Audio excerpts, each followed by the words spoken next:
Tonight, a man will walk out of the Grand Marquette Hotel empty-handed. The woman he despised for 13 years will take it all. Empire, power, fame, no guns, no blood, just a speech under the crystal chandeliers. This is the story of Serafina Vale, the woman who built an empire in the shadows, then stepped into the light to reclaim what rightfully belonged to her.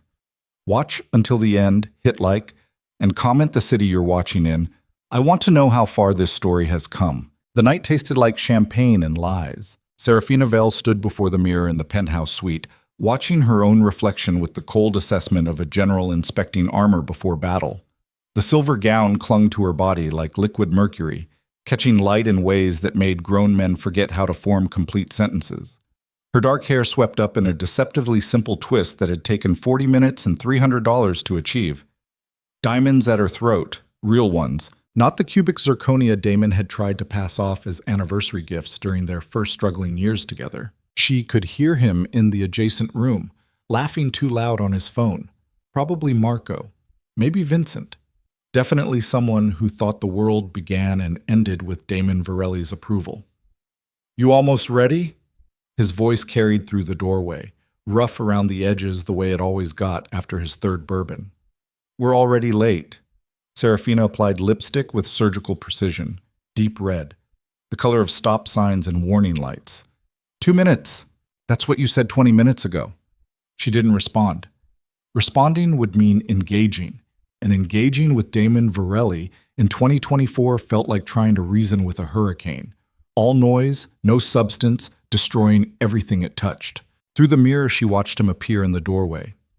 52 years old and still handsome in that brutish way some women found irresistible. Broad shoulders straining against custom Italian wool. Graying temples he paid $200 a month to maintain at that exact shade of distinguished silver. The kind of man who looked like power even when he held none. "You look good," he said, the compliment landing flat as a business transaction. "Thank you." "Nervous?" "No." He crossed to the bar cart, ice cubes clinking against crystal. "You should be. Roselli's going to be there. That prick senator who's been sniffing around the waterfront contracts, half the federal building if Hale got his way." He knocked back the drink in one swallow. "This whole gala's a fucking minefield." Serafina turned from the mirror, meeting his eyes directly for the first time in 3 weeks. "Then we should be careful where we step." Something flickered across his face. Suspicion, maybe?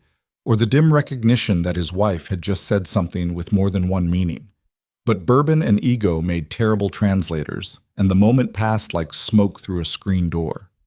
"We'll be fine," he said, straightening his tie. "Just smile pretty and let me handle the real work." The real work. Serafina felt something sharp twist in her chest, somewhere between fury and bitter amusement. The real work. As if she hadn't spent the last decade transforming his street corner operation into a functioning corporate machine. As if every legitimate business they owned hadn't been her idea, her strategy, her midnight hours hunched over financial projections while he slept off another bender. But she smiled, sweet and empty. "Of course." The drive to the Marquette Grand took 17 minutes through downtown streets slick with October rain. Serafina watched the city slide past through tinted windows. Her city, though no one knew it yet. Every fourth building on this block alone tied back to shell companies she'd created. The construction crane silhouetted against low clouds. Her contract. The new luxury apartments going up near the river. Her architectural firm on paper. Her kickbacks in offshore accounts Damon didn't know existed. "Remember," Damon said as the car slowed, "Moretti's still pissed about the shipping route. Don't engage if his wife tries to corner you." And if anyone asks about the labor disputes, we're negotiating in good faith. None of that union-busting bullshit." "Right. Serafina." He grabbed her wrist, not hard enough to bruise, but firm enough to anchor. "You listening?" She looked down at his hand, then up at his face. Every word. The lobby of the Marquette Grand dripped old money and older secrets. Marble floors that had witnessed 50 years of backroom deals polished to mirror shine. Gold fixtures that cost more than most people's mortgages. A chandelier the size of a compact car throwing prismatic light across faces worth studying. Serafina saw it all with the practiced eye of someone who'd spent 13 years learning to read rooms before entering them. Senator Thomas Whitmore near the bar, bought and paid for. $30,000 deposited into his daughter's consulting firm last quarter. Victor Salazar by the Champagne Fountain, small-time contractor who thought being connected to the Virelli name made him untouchable. Wrong, but he'd find that out soon enough. Celeste Moreau holding court near the windows, 73 years old and sharper than most men half her age. The only woman in this ballroom who might actually understand what Serafina was about to do. And there, near the double doors, Nathan Hale, federal prosecutor, clean record, genuine idealist who still believed the system could work if good people pushed hard enough. He was watching Damon with the focused intensity of a wolf tracking wounded prey. "Virelli," a voice boomed across the marble. Carlo Benedetti, arms spread wide like a man welcoming family. "Finally decided to grace us with your presence." Damon's entire body language shifted, shoulders back, smile sharp, handshake crushing. The performance of power. "Carlo, you son of a bitch, how's Atlantic City treating you?" They fell into conversation the way men like them always did, trading insults disguised as affection, comparing empires like other people compared vacation photos. Serafina drifted, not far enough to seem rude, but distant enough that she became part of the background. The wife, the decoration, the pretty thing on his arm that no one needed to address directly. Perfect. She moved through the ballroom like smoke, accepting champagne from servers who didn't make eye contact, exchanging hollow pleasantries with women who'd been trained since birth to recognize hierarchy, the wives and girlfriends of powerful men, performing their own elaborate dance of submission and survival. But Serafina wasn't performing anymore. Mrs. Virelli. Evelyn Cross materialized at her elbow like she always did, appearing from nowhere when needed most. 38, blonde, dangerously competent in ways that made people underestimate her, right up until she destroyed them. "Everything's ready." Timing?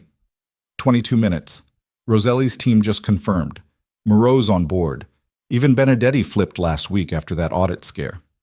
"Senator Whitmore? Waiting for your signal." Serafina took a careful sip of champagne, barely wetting her lips. "And Damon?" "Still talking to Bastian about the dockworker negotiations. He has no ideas." No idea that 6 of his most trusted lieutenants had spent the last 18 months in secret meetings with Serafina. No idea that every major family in this room had already chosen sides, and none of them picked him. No idea that the empire he thought he controlled had been systematically transferred, restructured, and reorganized until his name existed only on paper, a figurehead with no actual authority. "Mrs. Virelli?" Evelyn's voice dropped lower. "Are you certain about this?" Serafina looked across the ballroom at her husband, watched him laugh, one hand gripping Carlo's shoulder, the other gesturing wildly as he told some story that probably wasn't true. 40 feet away, but existing in a completely different universe, a universe where he still mattered. "Yes," she said quietly. "I'm certain." The next 18 minutes passed with the strange, dilated quality of time before violence. Serafina moved through clusters of conversation, planting seeds, making eye contact with the people who mattered. A nod to Senator Whitmore, a meaningful glance at Celeste Moreau, a brief hand squeeze with Maria Roselli, who'd been Damon's mistress 2 years ago and now understood exactly how disposable women were in his world. The band played something jazzy and forgettable. Servers circulated with canapes nobody ate. Nathan Hale watched everything from his position near the wall, probably wondering if tonight would finally give him something actionable. Then the MC took the microphone. "Ladies and gentlemen, if I could have your attention, please." The ballroom settled into that particular brand of wealthy people's silence. Conversations continuing at lower volume, everyone pretending to pay attention while actually calculating their next networking move. We're honored tonight to celebrate the Marquette Foundation's continued commitment to urban development initiatives. As many of you know, the Virelli family has been instrumental in several key projects transforming our waterfront district. Polite applause rippled through the crowd. Damon straightened his tie, preparing for his moment in the spotlight. "And now, I'd like to invite Mrs. Serafina Vale to say a few words about the Foundation's future direction."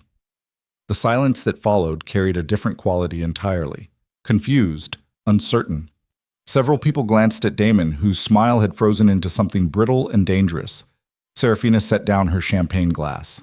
She walked to the microphone with the measured pace of someone who'd rehearsed this exact moment 100 times in her mind.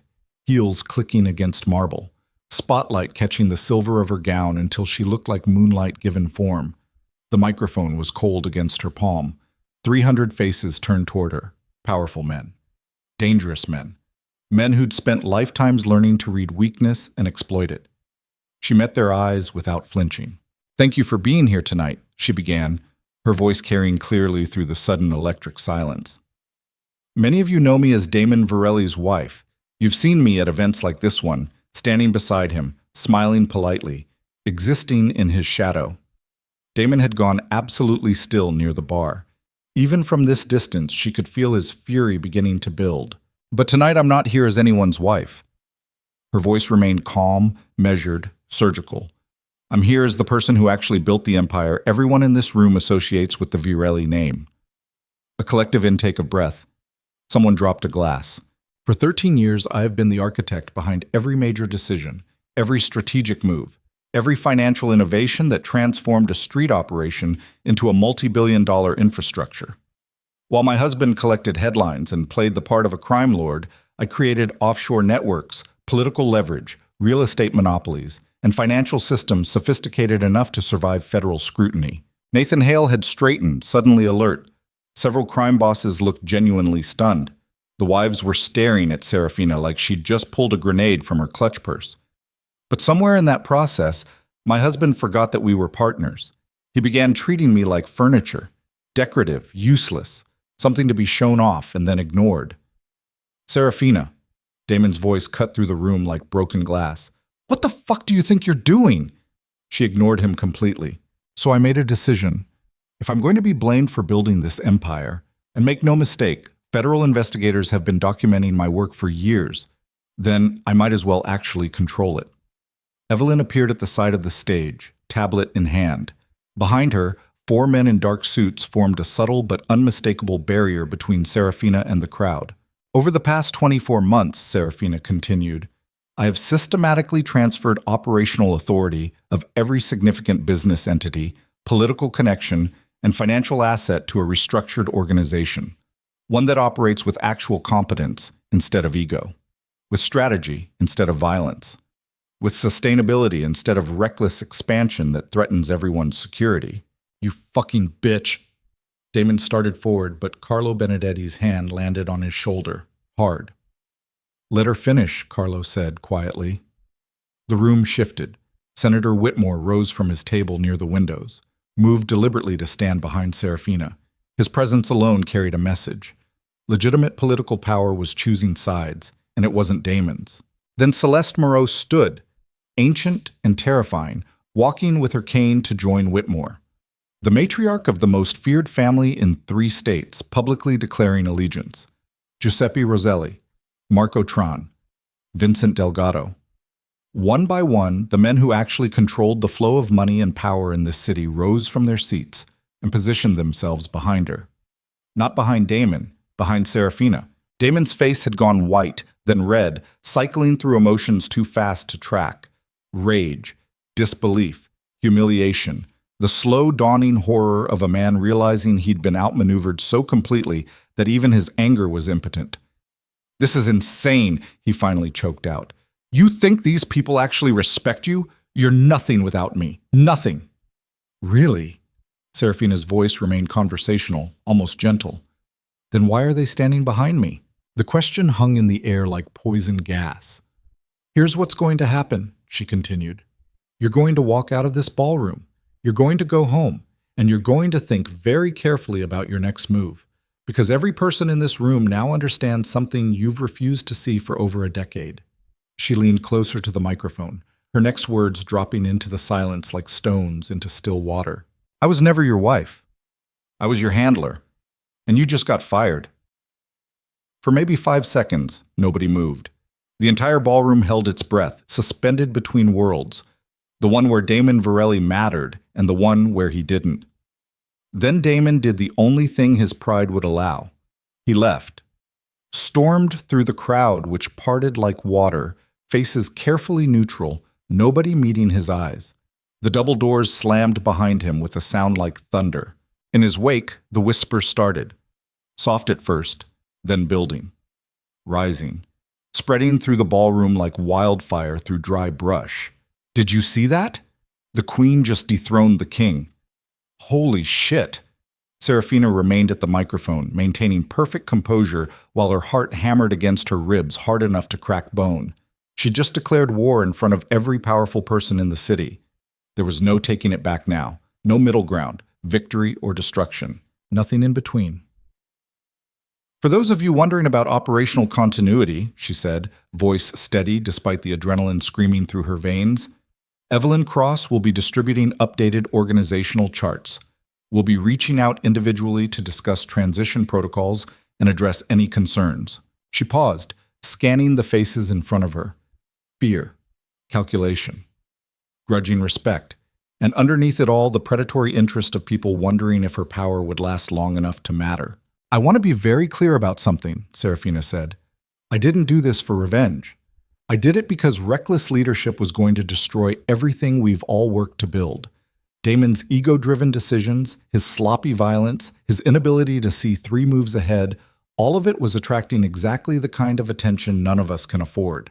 Nathan Hale was watching her with laser focus now, probably recording every word for his case files. Under my leadership, this organization will operate differently, cleaner, smarter, with actual strategic thinking instead of impulse and masculinity. Her lips curved into something that wasn't quite a smile. Anyone who can't adapt to that reality is welcome to leave. The implications landed hard. Leave meaning disappear from relevance. Leave meaning find yourself suddenly on the outside of the only power structure that mattered. Leave meaning learn the same lesson Damon just learned. Nobody moved toward the exits. Serafina stepped back from the microphone. The MC fumbled for something to say, failed, settled for announcing that dinner would be served in 20 minutes. The band started up again, too loud and too fast, trying to fill the massive ringing silence her speech had created. Evelyn materialized at her elbow. Car's ready in the back. Security's reconfigured. We should move. Not yet. Serafina, not yet. She accepted another glass of champagne from a server whose hand was shaking. They need to see me staying, acting like this is normal, like I'm not worried. Are you worried? Serafina took a slow sip of champagne, the bubbles sharp and cold against her tongue. Through the windows, she could see downtown lights spreading across the darkness like a galaxy made of ambition and broken dreams. Terrified, she admitted quietly. But they can't know that. The next hour tested every skill she'd developed over 13 years of reading rooms and managing men who thought they were smarter than her. She moved through clusters of conversation, accepting congratulations that felt like veiled threats, answering questions designed to probe for weakness, maintaining perfect poise while her mind ran scenarios at machine gun speed. Damon would retaliate. The only question was when and how. Carlo Benedetti cornered her near the dessert table, smiling in a way that showed too many teeth. That was quite a performance. It wasn't a performance. No. He popped a chocolate truffle into his mouth, chewing thoughtfully. Could have fooled me. Very dramatic. Very public. Would you have preferred I knife him in an alley? Carlo laughed, genuine and surprised. Actually, yeah, would have been cleaner. He leaned closer, voice dropping. You know he's not going to accept this. I know. And you know what that means. I know. Then you better be as smart as you think you are, Mrs. Vale. He emphasized her maiden name deliberately. Because if you're not, we're all going down with you. He walked away before she could respond. Maria Roselli approached next, eyes red-rimmed but voice steady. He called me 3 months ago, drunk, crying about how you didn't understand him anymore. She laughed, sharp and bitter. Like any of us understood him, like understanding was ever the point. I'm sorry he hurt you. Don't be. I knew what I was getting into. Maria's fingers tightened around her champagne flute. But I'm glad you did this. Someone needed to. By midnight, the crowd had thinned to hardcore networkers and people too drunk to drive. Serafina's feet ached in her heels, her face hurt from maintaining diplomatic neutrality. She wanted nothing more than to collapse into bed and sleep for 16 hours. But Evelyn was waiting by the elevator, expression grim. What? Damon cleaned out the penthouse, took cash from 3 safe deposit boxes we didn't know he had access to, totaling about $2 million. That's manageable. He also called Vincent, tried to call Marco, left 6 voicemails for Carlo. Did any of them answer? No, but Evelyn hesitated. One of our informants at the federal building says Nathan Hale requested emergency surveillance authorization on Damon's phone about an hour ago. Serafina felt something cold settle in her stomach. He thinks Damon's going to do something stupid. Or Hale's hoping he will. They rode the elevator down in silence, accompanied by 2 security guards who'd been thoroughly vetted over the past year. The parking garage smelled like concrete and leaked oil. Their car sat in a pool of fluorescent light, engine running, driver alert. Serafina paused with her hand on the door handle. Evelyn, did we make a mistake? Her strategist and friend looked at her for a long moment. Probably. But it was the right mistake to make. That doesn't make sense. Nothing about tonight makes sense. Evelyn climbed into the car. But at least now everyone knows you're not furniture. The drive back to the estate took them through empty streets wet with fresh rain. Serafina watched the city slide past, wondering how many of these buildings she'd still control by morning. How many allies would stay loyal when Damon started offering counterdeals? How many federal agents were watching right now, building cases, preparing warrants? She'd started a war tonight, and wars had casualties. They pulled through the security gate at 1:47 a.m. The house stood dark except for perimeter lighting, a modernist glass structure that had cost $7 million and always felt cold despite the heated floors. Damon's architectural choice, not hers. Like most things in their marriage. Former marriage, she corrected mentally. Security sweeps clean, the driver reported. Night team's already in position. Serafina nodded, suddenly exhausted beyond words. Thank you. Everyone can... Her phone vibrated. Unknown number. She almost didn't answer. Then muscle memory took over and she was holding the phone to her ear, listening to silence on the other end that somehow felt occupied. Hello? You made a big mistake tonight. Damon's voice, rough with bourbon and fury. Huge fucking mistake. Where are you? Doesn't matter. What matters is you think you won. You think because those spineless fucks stood behind you that you're actually in charge. Damon, you're not. He was breathing hard, each word coming faster. You're not in charge. You're not smart enough. You're just a woman who got lucky marrying the right man. I built everything. You built nothing. The shout made her pull the phone away from her ear. I gave you the money. I gave you the connections. I gave you the fucking opportunity, and this is how you repay me? By humiliating me in front of everyone? Serafina closed her eyes. Go to sleep. We'll talk tomorrow when you're sober. We'll talk now. And here's what you need to understand. I know things. Things you don't want federal investigators finding out. Things that would put you away for decades. Is that a threat? It's a fact. His voice dropped lower, turning ugly. You want to play queen? Fine. But queens fall harder than anyone else. And I'm going to enjoy watching you crash. The line went dead. Serafina sat in the car, phone still pressed to her ear, while her security team waited patiently outside. Through the windshield, she could see the house, empty, expensive, full of memories she wanted to burn. Ma'am? The driver's voice was gentle. Are you all right? She wasn't. She'd just declared war on a man who knew every secret she'd buried, every crime she'd committed, every line she'd crossed. A man with nothing left to lose and all the motivation in the world to destroy her. But she couldn't show that fear, couldn't let anyone see the panic clawing at her throat. So she smiled, opened the car door, stepped out into the cold night air with her shoulders back and her chin up. I'm fine, she said, and walked into the house alone, leaving Evelyn and the security team to exchange worried glances in her wake. Inside, the silence felt alive, threatening. She moved through rooms that suddenly seemed less like a home and more like a crime scene waiting to happen. Every shadow could hide someone. Every sound could be a precursor to violence. Her phone buzzed again. This time, it was Evelyn. Got a call from our contact at Homeland Security. They're opening a file on you. Background investigation. Full financial audit. Then another message. Marco's lawyer just requested immunity talks with Hale's office. And another. Police found one of our shipping containers. The one with the pharmaceuticals from Toronto. And another. Damon's been spotted at a bar near the federal building. The messages kept coming, each one a crack in the foundation she'd thought was solid. Each one a reminder that taking power was easy compared to keeping it. Serafina stood in the kitchen of her $7 million house, still wearing her silver gown, reading message after message, describing her empire beginning to fracture. And for the first time in 13 years, she wondered if she'd bitten off more than she could possibly swallow. Her phone rang one more time. Unknown number. She answered without thinking. Mrs. Vale? A man's voice. Professional, careful. This is Nathan Hale. I think we need to talk. Serafina stared at her phone like it had just grown teeth. Nathan Hale's voice waited on the other end, patient and deadly calm.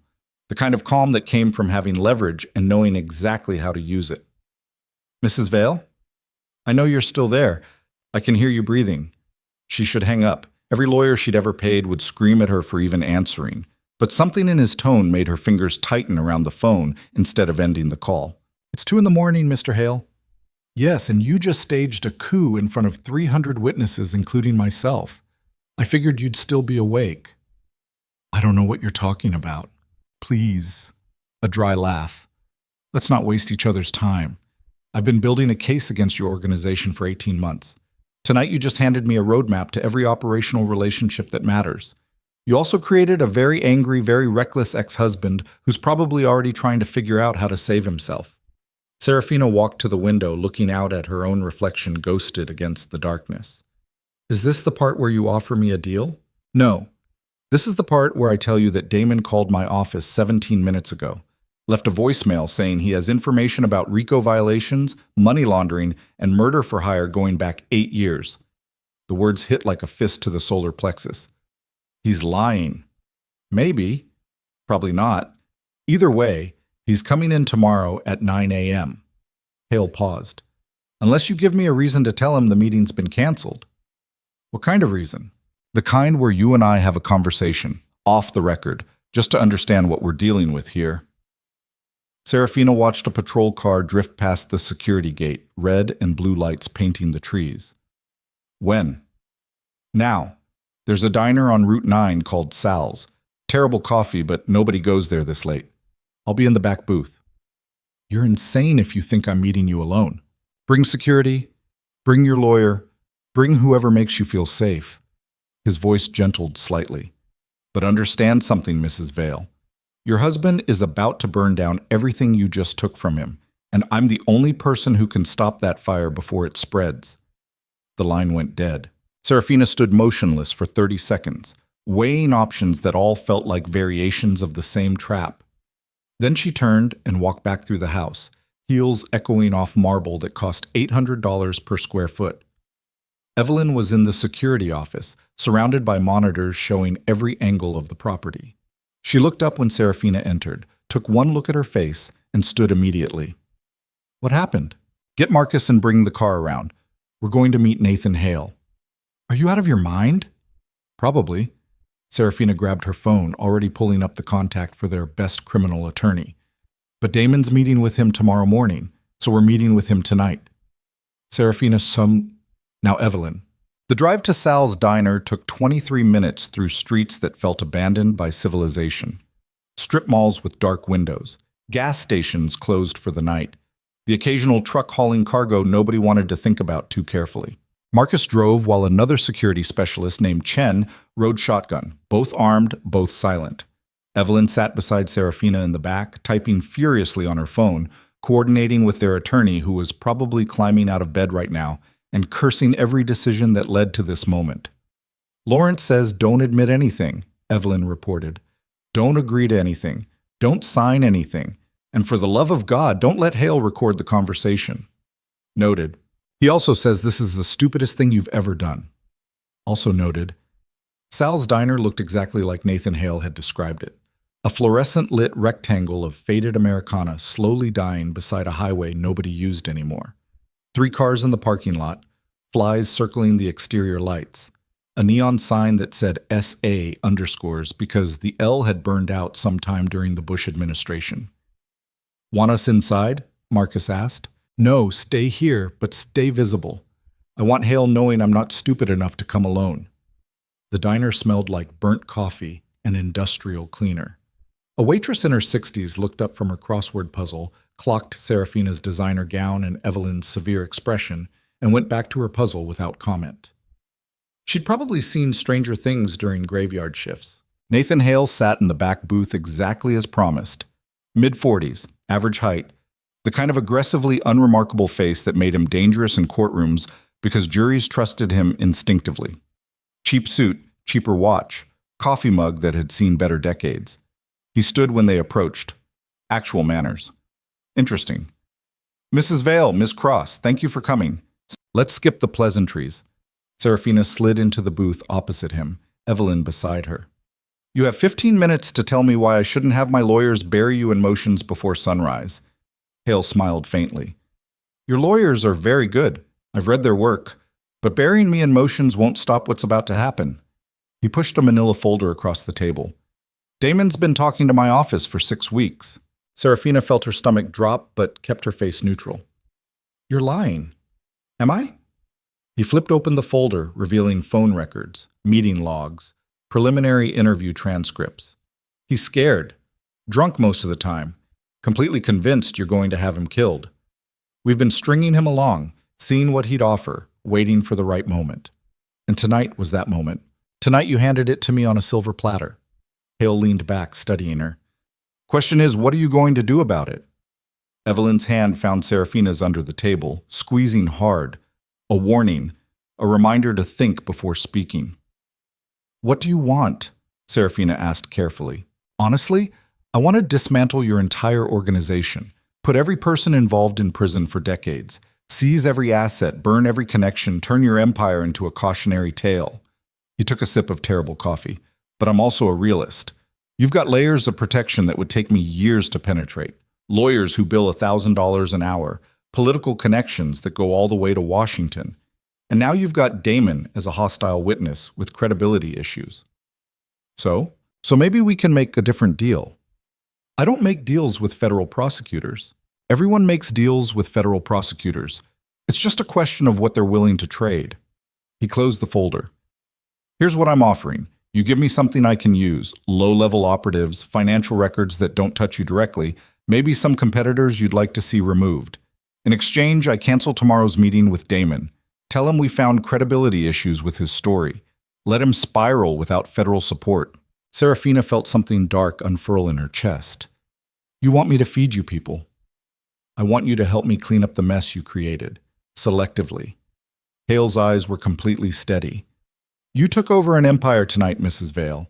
That means you inherited all its problems, including the ones that are about to get everyone arrested. And if I refuse, then Damon talks. I build a case. Grand jury convenes, indictments drop, and we all find out together whether your new allies stay loyal when federal agents start kicking in doors. He paused. How many of those men who stood behind you tonight do you think will still be there when they're facing 20-year sentences? The question hung between them like a blade. Evelyn's phone buzzed. She glanced at it, then went absolutely still. Serafina, we need to go. Now. What? Victor Salazar just torched one of our construction sites. Fire department's on scene. Arson investigators are being called in. Nathan Hale's expression didn't change, but something flickered behind his eyes. Victor Salazar, the contractor you cut ties with last month? How do you know about that? Serafina demanded. Because I know about everything. He stood, dropping a $5 bill beside his coffee mug. Think about my offer, Mrs. Vale. You've got 48 hours before Damon gets impatient and finds a different prosecutor who'll actually listen. He paused at the edge of the booth. And for what it's worth, I think you'd be better at running things than he ever was. Be ashamed to watch it all burn because you were too proud to be practical. He walked out, leaving them alone with the elderly waitress and the smell of burnt coffee. We need to move, Evelyn said urgently. If Salazar's making plays this fast, he's testing me. Serafina was already sliding out of the booth, seeing if I'll retaliate like Damon would. Violence for violence. Are you going to? No, I'm going to do something worse. The construction site was still smoking when they arrived 30 minutes later, fire trucks bathing everything in red and white strobes. A half-finished commercial building that was supposed to open in 6 weeks now just blackened steel framework and melted plastic sheeting. Insurance would cover it, eventually. But the message was clear. Victor Salazar thought she was weak, thought a woman wouldn't hit back hard enough to matter. Chief Morales from the arson unit was interviewing witnesses when Serafina approached, Evelyn and Marcus flanking her like bodyguards, which they were, but also more than that. Mrs. Virelli, Morales said carefully, using her married name because official documents hadn't caught up with her divorce yet. Hell of a night you're having. Vale, she corrected, and yes, hell of a night. She looked at the smoking ruins. What are we looking at? Accelerant, multiple ignition points, someone who knew what they were doing. He studied her face. You have any enemies, ma'am? I run a development company in a competitive market, Chief. I have dozens of enemies. Any who'd commit arson? Serafina met his eyes directly. I imagine you'll tell me once you find them. Morales held her gaze for a long moment, then nodded slowly. We'll be in touch. Back in the car, Evelyn pulled up Victor Salazar's file on her tablet. 52, 2 ex-wives, 3 kids he doesn't support, owns a mid-sized contracting firm that's been losing money for 18 months. He needs our work to stay solvent. And I just cut him off. Because he was padding invoices by 30% and using substandard materials. Evelyn scrolled through financial records. We documented everything before terminating the contract. Legal was airtight. Legal doesn't matter to a desperate man. Serafina watched the city slide past through tinted windows, calculating angles. Where does he live? Serafina? Where? Marcus glanced in the rearview mirror. You want me to take you to his house? No. I want you to take me to his office. At 3 in the morning? He won't be there, which is exactly why we're going. The building that housed Salazar Construction looked abandoned even during business hours. A converted warehouse in a neighborhood where asking questions got you hurt. But the security was minimal. Cameras that probably didn't work. A lock that Marcus bypassed in under 2 minutes. Inside smelled like damp concrete and desperation. Serafina moved through the dark office space with her phone flashlight, Evelyn beside her, Marcus standing guard at the door. What are we looking for? Evelyn whispered. Leverage. Victor Salazar's office was exactly what she expected. Cluttered desk, overflowing filing cabinets, a computer that probably ran Windows XP.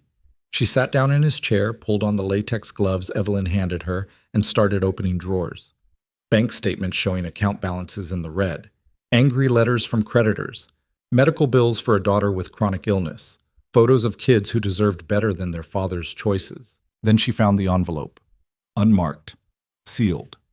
Tucked in the back of the bottom drawer like it was waiting to be forgotten. Inside were photos. Grainy surveillance shots of City Councilman Bradley Morrison meeting with known crime figures, exchanging cash in parking lots, loading boxes into trunks. The kind of evidence that ended political careers and started criminal investigations. Insurance, Evelyn breathed. Victor's been collecting dirt in case he needed protection.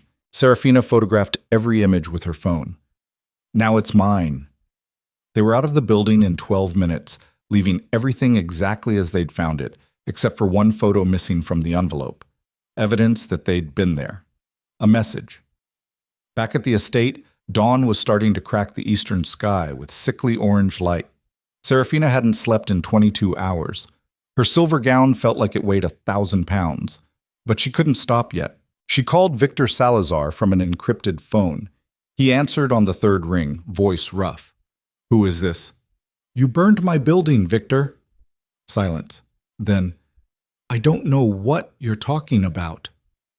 Don't insult both of us. You thought I'd react like Damon. Send men to beat you in an alley, make threats, play the thug. Serafina walked to the window, watching sunrise paint her property in shades of blood and gold. But I'm not Damon. Then what are you? I'm the person who just took 37 photographs of Councilman Morrison's criminal activities, the ones you've been hiding in your office, along with evidence connecting you to illegal campaign contributions, construction fraud, and about 6 different tax violations. She could hear him breathing now, fast, panicked. I'm going to offer you a choice, Victor. Option 1.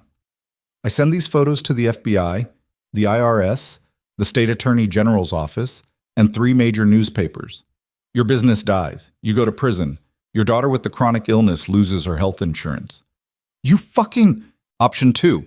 You come to my office at 9 a.m. tomorrow. You apologize. You accept a new contract with reduced margins, but guaranteed work for the next 3 years. You never burn another one of my buildings, and I forget this envelope exists. The silence stretched so long she thought he'd hung up. Then, tomorrow at 9. Wear a clean shirt, Victor. First impressions matter. She ended the call and immediately dialed another number. This one answered instantly despite the early hour. Celeste? It's Serafina. I need to borrow the warehouse on Dock Street. The big one. Celeste Moreau's voice was ancient gravel and cigarette smoke. Why? Because I'm about to teach the city a lesson about what happens when you test me. And I need everyone to see it. How public are we talking? Very. A low laugh. I'll have it ready by noon. But Serafina, whatever you're planning, make it count. You only get one chance to set the tone. I know. The next call was to Vincent Delgado's personal line. He answered, irritated and suspicious. It's 5 in the morning. Victor Salazar burned one of my sites. He's coming to apologize this afternoon at the Dock Street warehouse. I want representatives from every family there. Witnesses. You're staging a performance. I'm establishing consequences. Vincent was quiet for a moment. You know this is risky. Public displays can backfire. So can appearing weak. Yeah, they can. A sigh. I'll spread the word. But Serafina? Don't make this about revenge. Make it about business. That's exactly what I'm doing. By 8 a.m., word had spread through the city's underworld like blood and water. The new queen was making her first real move. Everyone wanted to see if she'd execute it like a leader or crumble like an amateur. Evelyn stumbled into the kitchen looking like she'd aged 5 years overnight. Please tell me there's coffee. Entire pot. Serafina pushed a mug across the marble counter. Did Marcus get everything I asked for? Yes, including the weird request about the chairs. Not weird, symbolic. Everything with you is symbolic now. Evelyn drank her coffee black and burning. Chen called. Damon's been spotted at a motel near the airport. Looks like he's planning to run. He won't run. He's too angry. Serafina's phone buzzed with incoming messages, updates from her new network. Senator Whitmore wants a meeting. Giuseppe needs reassurance about the shipping routes. Marco's asking about operational authority in the North District. Everyone wants a piece. Everyone wants to know if I'm real or just another temporary disruption. Serafina set down her coffee, suddenly not thirsty. That's what today's about, showing them I'm permanent. And if you're wrong about Victor, if he doesn't show, then I'll have learned something valuable about fear and leverage. But Victor showed. He walked into the Dock Street warehouse at 12:47 p.m. wearing a cheap suit that didn't fit right and an expression like a man walking to his own funeral.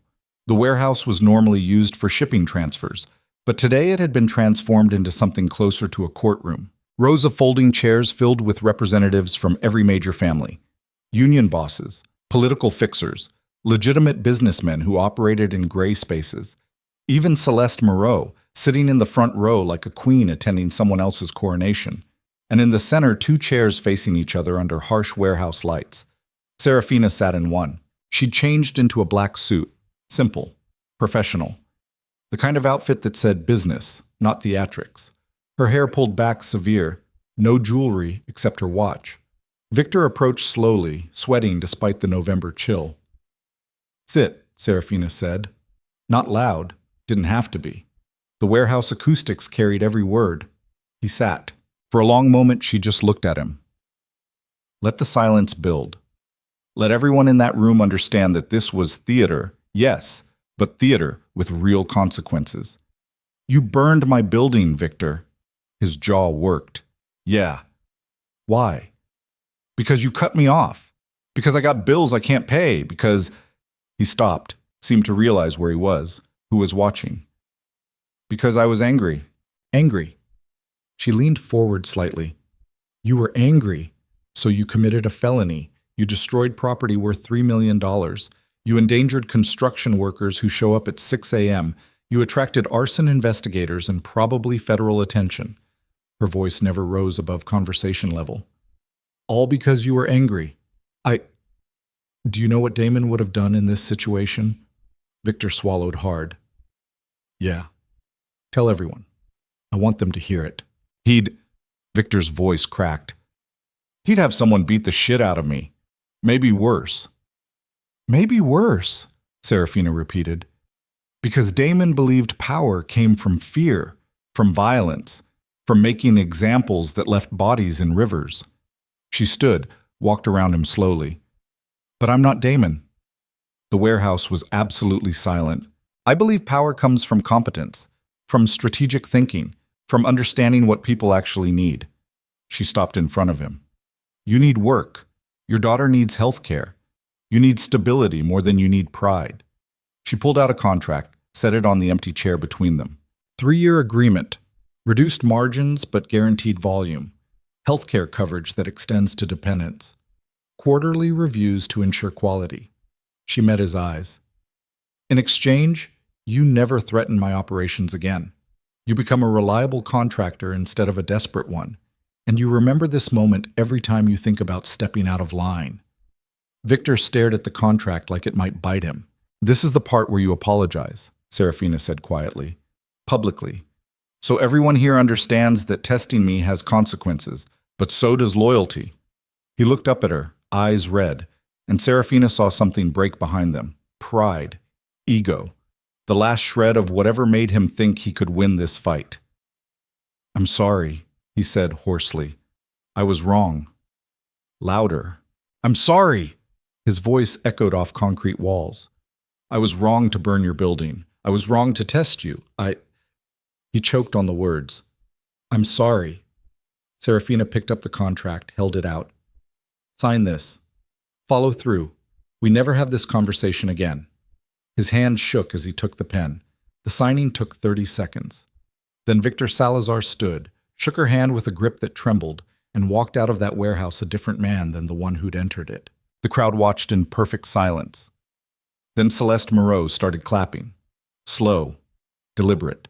The sound like stones dropping into deep water. One by one, others joined. Not enthusiastic applause, not celebration, just acknowledgement. Recognition that they'd witnessed something important, a new kind of power being established. Serafina turned to face them. This is how we operate now, she said. Strategic consequences instead of sloppy violence. Business solutions instead of ego-driven revenge. Anyone who can't adapt to that reality should leave now. Nobody moved. Good. She nodded to Evelyn, who stood by the warehouse door. My office hours are Monday and Thursday afternoons. Schedule through Ms. Cross if you need to discuss operational concerns. She walked out while they were still processing, Marcus and Chen falling into step behind her. In the car, Evelyn exhaled shakily. Holy shit. Did it work? I think you just changed the entire power dynamic of this city in 45 minutes. Good. Serafina closed her eyes, suddenly exhausted beyond measurement. Because that was terrifying and I never want to do it again. Her phone rang.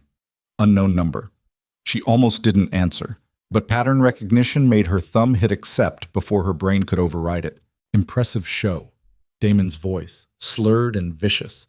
Real impressive. You scared some small-time contractor into signing a contract. Congratulations. What do you want, Damon? I want you to know that it doesn't matter. All your theatrical bullshit, all your strategic thinking. He laughed, ugly and broken. Because I'm meeting with Nathan Hale in 48 hours, and I'm going to tell him everything. He's not interested in what you have to say. Yeah, try me and find out. His breathing was ragged. You think you won? You didn't win. You just started something you can't finish. Damon, I built this empire. Me, my blood, my risk, my fucking life. Each word came harder. And you don't get to just take it because you're smarter. You don't get to make me nothing. You made yourself nothing. The silence that followed felt radioactive. I'm going to destroy you, he finally whispered. Not fast, slowly, piece by piece, until everyone who stood behind you is in prison, until your name becomes poison, until you wish you'd never been born. The line went dead. Serafina sat holding the phone, staring at nothing while the city blurred past outside. That sounded bad. Marcus said carefully from the driver's seat. He's going to talk to Hale. Can you stop him? Could she? Damon was desperate, drunk, humiliated. The most dangerous combination possible. And Nathan Hale was waiting like a patient spider, ready to use whatever fell into his web. I don't know, she admitted. They drove in silence for several minutes before Evelyn's phone started buzzing, then kept buzzing, one call after another. What? Serafina asked. Evelyn was staring at her screen, face gone pale. Police just raided our shipping warehouse, the main one, the one with the pharmaceuticals from Toronto. Yeah. How much did they find? All of it. $3 million in product, detailed manifests, shipping records with names and dates. Evelyn's hands were shaking. Serafina, if they trace those names back to our people, they will. Then we're looking at federal charges, real ones, the kind that actually stick. Serafina felt something cold settle in her chest. The empire she'd taken 12 hours ago was already fracturing, federal investigations accelerating, allies getting nervous, Damon preparing to talk, and in 48 hours, everything she'd built might come crashing down. Her phone buzzed with a text from Nathan Hale. Clock's ticking, Mrs. Vale. 47 hours until your husband becomes my star witness. Think about my offer. She stared at the message for a long time. Then she made a decision that would change everything. Get me a meeting with Damon, she told Evelyn. Private, no lawyers, no backup, just him and me. Are you insane? Probably, but if he's going to burn everything down, I need to look him in the eye first. She met Evelyn's terrified gaze in the rearview mirror. Set it up, tonight. Somewhere public enough that he can't kill me, but private enough that we can actually talk. And if he refuses? He won't refuse. He wants to see me suffer too much. The meeting was set for 11 p.m. at a riverside park 3 miles from downtown. Neutral territory, open space. Marcus would be positioned with a rifle 300 yards out. Chen would cover the parking lot. Evelyn would monitor everything from a van with police scanners. But Serafina would walk out there alone. She spent the hours before the meeting reviewing financial documents, trying to find hidden money Damon didn't know about, trying to calculate how many of her people would flip if federal pressure got too intense, trying to imagine a scenario where this didn't end with someone in prison or someone dead. At 10:47 p.m., she changed into jeans and a jacket. Practical clothes. Nothing that screamed power or wealth. You don't have to do this, Evelyn said as Serafina prepared to leave. Yes, I do. Why? Because he was my husband for 13 years. Because part of this is my fault. Because... She stopped, surprised by the tightness in her throat. Because I need to know if there's any version of this that doesn't end in complete destruction. And if there's not? Serafina didn't answer. The park was empty except for distant traffic noise and the sound of water against concrete pylons. A bench sat beside the river, illuminated by a single streetlight throwing sick yellow light across cold metal. Damon was already there. He looked worse than she'd ever seen him. 3 days of beard growth, wrinkled clothes, eyes that held something fractured and dangerous. A bottle of whiskey sat beside him on the bench, already half empty. Serafina approached slowly, every nerve screaming that this was a mistake. She sat down on the opposite end of the bench. For a long time, neither of them spoke. Just two people who'd shared 13 years of marriage sitting 5 feet apart, like strangers on a train platform. You came, Damon finally said. You asked me to. No, I told Evelyn I wanted to meet. I figured you'd send lawyers. He took a drink straight from the bottle. But here you are, the queen herself. I'm not a queen. No? He laughed bitterly. You've got families backing you, politicians scared of you, federal prosecutors interested in you. Sounds like a queen to me. Serafina watched the river move past, dark water reflecting city lights like broken glass. What do you want, Damon? I want my life back. Which life? The one where you built an empire? Or the one where you destroyed it with ego and carelessness? His hand tightened around the bottle. You don't get to rewrite history. I built this. Me. Before you, I was running 3 neighborhoods. 3. You helped me expand, sure, but it was my vision, my risk. Your violence, she said quietly. Your arrests. Your enemies. Yeah, my enemies. The ones who respected me because I wasn't afraid to get my hands dirty. He turned to look at her fully. You think Victor Salazar would have pulled that arson shit if I was still in charge? You think any of them would test me the way they're already testing you? They're not testing me. They're learning. Learning what? That you'll give them contracts instead of consequences? That you'll negotiate instead of eliminate? He leaned closer, breath sour with whiskey. You're weak, Serafina. You're smart as hell, but you're weak. And this world doesn't forgive weakness. She met his eyes without flinching. I'm not weak. I'm strategic. There's a difference. Not when federal agents are kicking down doors. Not when your own people start cooperating to save themselves. He pulled out a manila folder from inside his jacket, dropped it on the bench between them. Nathan Hale offered me full immunity, witness protection, a new life. I know. In exchange, I give him you. Give him everything you built. Names, dates, financial records, offshore accounts, political bribes, all of it. His voice dropped. And I said yes. The words landed like bullets. Serafina felt her entire world tilt sideways. She'd expected this, prepared for it. But hearing him say it out loud made it suddenly terribly real. Why? She whispered. Why? Damon stared at her like she'd grown a second head. Because you humiliated me. Because you stole my empire. Because you stood in front of everyone I've ever known and told them I was nothing. You did that yourself. No, no! He grabbed her arm, fingers digging in hard enough to bruise. I gave you everything. I trusted you. I let you into my world when you were nobody. Some college girl with big ideas and no connections. I made you. Serafina looked down at his hand on her arm, then back up at his face. Let go. Or what? You'll call your security? Have me arrested? He leaned closer, voice turning vicious. I'm going to watch you fall, Serafina. I'm going to sit in that courtroom and testify while federal prosecutors pick apart every lie you ever told, every crime you ever committed. And when they lock you away for 20 years, I'm going to sleep better than I have in months. She should be scared.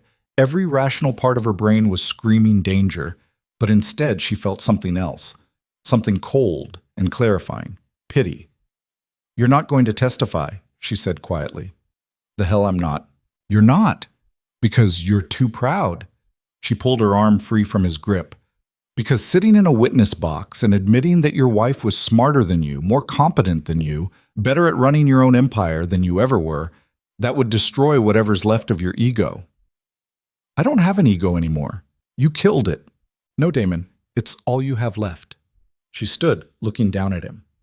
And 3 days from now, when you're supposed to walk into Nathan Hale's office, you're going to sit in your car and realize you can't do it. Because testifying means admitting you lost. Completely. Finally. And you'd rather burn than admit that. You don't know me. I know you better than anyone alive. She started walking away, then stopped. I'm sorry it ended like this. I'm sorry we couldn't find a way to both survive. But I'm not sorry for taking what was mine. Serafina, she kept walking. Behind her, she heard glass shatter, the whiskey bottle hitting concrete. Then Damon's voice, raw and broken. I'm going to destroy you. She didn't look back. Marcus met her at the parking lot, rifle broken down and packed away. You all right? No. Want me to just drive? They were 3 blocks away when her phone rang. Nathan Hale. She almost didn't answer, but at this point, what difference did it make?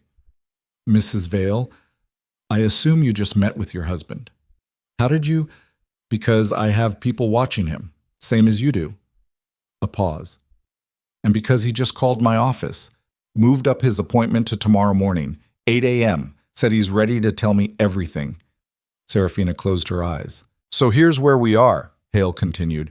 Tomorrow morning, Damon Virelli is going to walk into my office and hand me enough evidence to indict you, Evelyn Cross, and about 40 other people in your organization. By tomorrow afternoon, I'll have warrants. By tomorrow evening, federal agents will be making arrests. Unless you come to my office first, 7 a.m., before he arrives, and we make a different kind of deal. What kind of deal? The kind where you give me enough to satisfy my superiors, protect some of your key people, and avoid spending the rest of your life in a federal prison. His voice softened slightly. I'm not trying to destroy you, Mrs. Vale. I'm trying to dismantle a criminal enterprise. If you help me do that strategically instead of explosively, we both get what we need." Serafina stared out the window at city lights blurring past. Every choice felt like walking off a cliff. Give up pieces of her empire to save herself. Refuse and watch everything burn. Run and spend the rest of her life looking over her shoulder. I need to think about it. You have until 7 a.m. tomorrow. After that, the decision's made for you." The line went dead. Serafina sat in silence while Marcus drove. Evelyn monitored communications, and Chen swept for tails. Around her, the city she'd claimed 24 hours ago felt suddenly hostile. Every car could be surveillance, every building could hide federal agents, every phone call could be the one that meant handcuffs and prison transport. "What are you thinking?" Evelyn asked quietly. Serafina didn't answer immediately. She was thinking about 13 years of marriage, about building an empire in shadows, about the moment tonight when Damon grabbed her arm and she realized he'd never actually seen her as a partner, just as a tool he happened to be married to. She was thinking about Nathan Hale's offer, about the people she'd have to sacrifice to save herself, about whether any of this had been worth it. But mostly, she was thinking about what came next, because somewhere between the gala and the Riverside meeting and this moment, she'd stopped being Damon Virelli's wife and become something else entirely. The question was whether that something else could survive what was coming. "Take me home," she finally said. "I need to make some calls." To who? Everyone. Because if tomorrow morning was going to determine whether she spent the next 20 years free or imprisoned, she needed to prepare, needed to move pieces, needed to decide exactly what she was willing to sacrifice and what she'd protect at any cost. The war she'd started at the gala wasn't over. It was just beginning. And somewhere in this city, Damon Virelli sat in a motel room, clutching evidence that could destroy her, probably drinking himself toward unconsciousness, definitely believing he'd finally found a way to win. He was wrong, but proving that would require Serafina to become someone she'd never been before. Someone willing to burn everything to save what mattered most. She just had to figure out what that was before 7 a.m. tomorrow. The car pulled through her security gate at 1:23 a.m. The house waited dark and empty. Inside, her phone already had 17 missed calls. Her email inbox showed 43 new messages. Every person in her organization suddenly needed reassurance, guidance, protection. But Serafina ignored all of it. She walked to her office, closed the door, and opened her laptop. Then she began writing 2 documents. The first was a list of everything she knew about Damon's criminal activities that didn't directly implicate her. Ammunition for Nathan Hale if she needed it. The second was a contingency plan for disappearing entirely if tomorrow went wrong.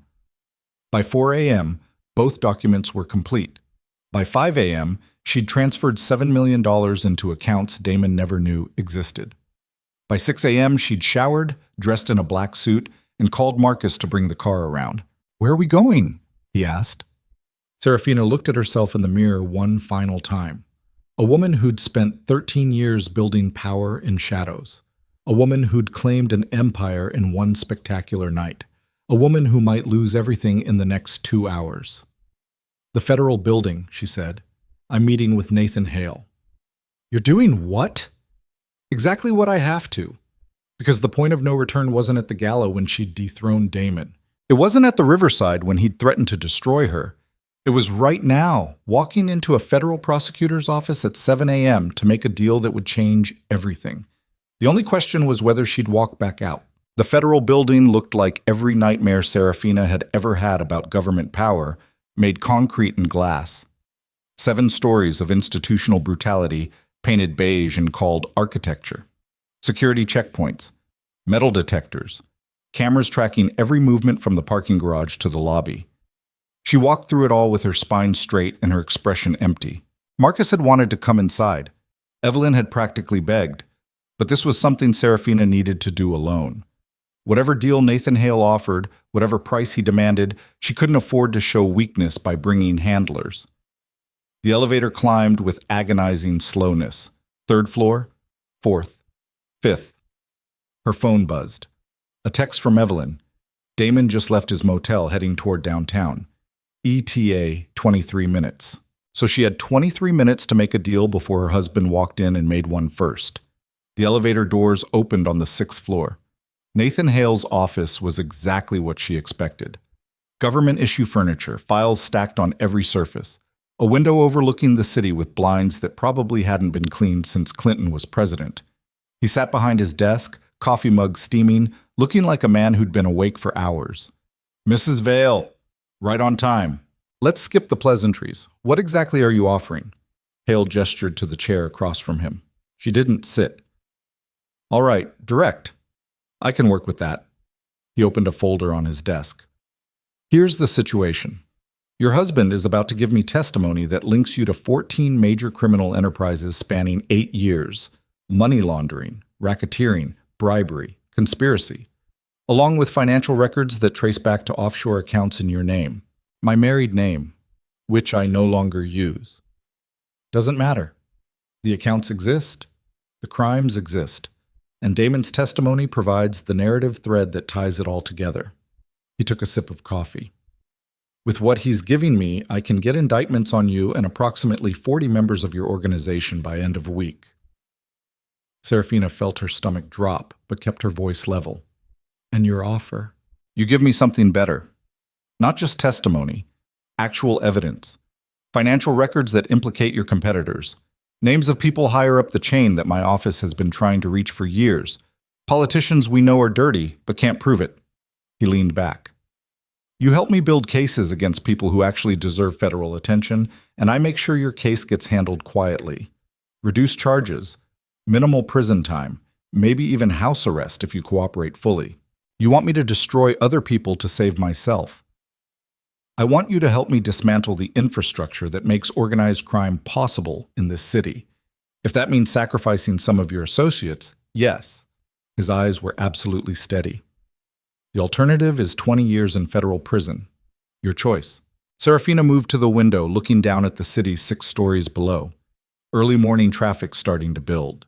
People going to work, living normal lives where their biggest decision was whether to stop for coffee. "Who specifically do you want?" "Senator Whitmore, Carlo Benedetti, Celeste Moreau if you can deliver her, though I doubt it. Giuseppe Roselli. Every major family you've been working with." He pulled out another document. "Plus financial records for the offshore networks you set up, the shell companies, the real estate holdings that are actually money laundering operations."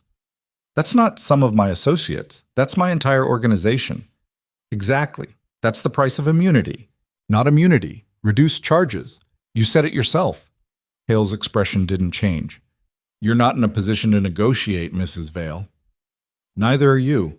Damon's testimony has one massive problem. He's a scorned ex-husband with credibility issues and a drinking problem. Any halfway competent defense attorney would shred him on cross-examination." She turned from the window. "You need me to make your case actually stick, which means I have leverage too." Something flickered across his face. Respect maybe, or irritation at being read correctly. "What do you want?" "Full immunity for me and Evelyn Cross. Reduce charges for 5 key people I designate. Everyone else you can have, along with financial evidence that implicates people who were never really mine anyway." "You'd sell out an entire organization to protect 6 people?" "I'd protect the people who matter and let natural selection handle the rest." She crossed her arms. "That's my offer. Take it or try to build a case on Damon's drunk rambling and see how far you get." Hale studied her for a long moment. Then he pulled out a legal pad, started writing. "I need names. The 6 people you want protected." Serafina recited them. Evelyn, obviously. Marcus and Chen from security. 2 financial advisors who'd been loyal since the beginning. 1 political fixer who knew where too many bodies were buried. Hale wrote them down. "And in exchange, I'll give you documented evidence of Senator Whitmore's bribery going back 4 years. Carlo Benedetti's involvement in the pharmaceutical smuggling operation. Giuseppe Roselli's construction fraud that cost the city $17 million in the stadium deal." She paused. "And complete financial breakdowns of the offshore system, with names attached." "Celeste Moreau?" "No." "Why not?" "Because she's 73 and the closest thing this city has to functional mediation between families. You put her away, you get 3 months of good press and 5 years of violence as everyone fights to fill the vacuum she left. That's not justice. That's stupidity." Hale considered this. "Fair point. What about your husband? What about him? Do you want me to go easy on him as part of this deal? Serafina thought about Damon grabbing her arm by the river, about 13 years of being treated like furniture, about him sitting in a motel room right now, probably rehearsing his testimony, definitely convinced he was about to win. No, she said quietly. Whatever he gets, he earned. All right. Hale set down his pen. Here's what happens next. You're going to sit in that conference room. He pointed to a door at the far end of his office. You're going to write down everything you just promised me. Names, dates, account numbers, physical locations of evidence. You're going to do it in the next... He checked his watch. 18 minutes before your husband arrives. Then I'm going to verify what you've given me is real. If it is, we have a deal. If you're lying or if the evidence is incomplete, the deal's void, and I proceed with Damon's version. 18 minutes isn't enough time. Then write faster. Serafina looked at the conference room door, at the legal pad and pen Hale was holding out, at the man who was offering her a way to survive that required burning everything she'd built. She took the pad. The conference room was windowless and smelled like stale coffee and desperation. A table, 4 chairs, fluorescent lights that buzzed like dying insects. Serafina sat down and started writing. Senator Whitmore took bribes through his daughter's consulting firm. Account number. Bank name.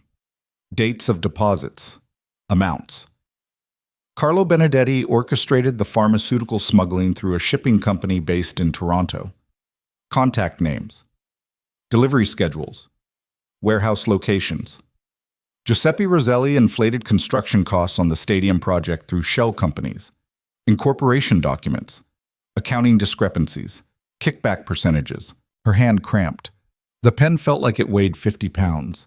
Each name she wrote felt like a small betrayal, even though most of these people would sell her out in a heartbeat if the situations were reversed. 12 minutes gone. She moved to the offshore accounts, the ones she'd spent years building, layer upon layer of shell companies and false trails designed to hide money from federal investigators. She was writing down the access codes when the door opened. Nathan Hale looked grim. We have a problem. What? Your husband just arrived, early. He's in the lobby right now demanding to see me immediately. Serafina's blood went cold. You said I had 18 minutes. I said he was 18 minutes away. Apparently he sped. Hale glanced at her pad. How much have you finished? Maybe 60%. That's not enough. Then stall him. I can't stall him. He's already talking to my assistant about witness protection and immunity. If I don't bring him up, he's going to know something's wrong. Hale's jaw tightened. You need to hide. What? There's a storage closet in the back. Get in there. Stay silent. Let me talk to him and get him out of here, then you finish writing. He was already moving, opening the closet door, shoving boxes aside. Move, now. This was insane. She was making a deal with a federal prosecutor while hiding from her ex-husband in a closet like this was some kind of farce instead of her entire life collapsing. But she moved. The closet was tiny, barely 5 feet deep. Shelves packed with old files and office supplies. She squeezed in behind a filing cabinet just as voices approached from the outer office. Don't care what your schedule says. I'm here now. We had a deal. Damon's voice, aggressive and frightened in equal measure. Mr. Virelli, if you'd just... No. No more waiting. No more bullshit. I want immunity in writing before I say another goddamn word. The conference room door opened. Footsteps. Serafina pressed herself against the back wall of the closet, barely breathing. Through a gap in the door, she could see Damon's profile. He looked worse than he had by the river, shaking slightly, probably hadn't slept, definitely still drunk. All right, Hale said carefully. Let's talk about what you're offering. I'm offering you Serafina Vale on a silver platter. 13 years of criminal activity, names, dates, evidence, everything you need to put her away for life. And in exchange, full immunity, witness protection, new identity. I disappear and she pays for what she did. Hale was quiet for a moment. Mr. Virelli, I need to be honest with you about something. What? Your ex-wife contacted my office last night. She made some concerning allegations about your credibility as a witness. Damon's laugh was sharp and ugly. Of course she did. That's what she does. Manipulates, lies, makes herself look innocent while everyone around her burns. She suggested you have a substance abuse problem, that your testimony might be compromised by alcohol dependency. I don't... Damon stopped. Okay, I've been drinking. You'd drink too if your wife stole your entire life. But I'm sober enough to remember every crime she committed, every account she opened, every person she bribed. Can you prove any of it? I can prove all of it. I kept records, insurance, in case she ever tried to... He made a frustrated sound. Look, are we doing this or not? Because if you're going to waste my time with her bullshit... I'm not wasting your time. I'm making sure your testimony is solid. Hale's voice remained level. Tell me about the offshore accounts. Serafina's heart was hammering so hard, she was sure they could hear it through the closet door. Damon was about to lay out her entire financial infrastructure, every secret account, every hidden asset, everything she'd built as insurance against exactly this kind of situation. There's a primary account in the Cayman Islands, Damon began, registered under her maiden name, Vale Consulting Services. It's the hub. Everything flows through it. Account number, Damon recited it from memory, the exact number Serafina had written on her legal pad 7 minutes ago. And the other accounts? Switzerland, Singapore, Luxembourg. I don't have all the numbers memorized, but I know the banks, the account managers. I can walk you through the entire network. Serafina felt something cold unfurl in her chest. He knew. All this time, she'd thought those accounts were secret, thought she'd been so careful. But Damon had been watching, documenting, preparing for this exact moment. What else can you give me? Hale asked. Political corruption. Senator Whitmore's been on our payroll for 3 years, 30 grand a quarter through his daughter's firm. Damon pulled out his phone, started scrolling. I've got dates, transaction records, even recordings of some conversations. You recorded conversations? Insurance. Like I said. He set the phone on the table. Everything's on here, every deal, every bribe, every threat Serafina made over the past 5 years. The silence that followed felt like falling off a building. Then Hale said quietly, That changes things significantly. Yeah, I figured it would. Damon's voice carried a note of triumph. So here's what's going to happen.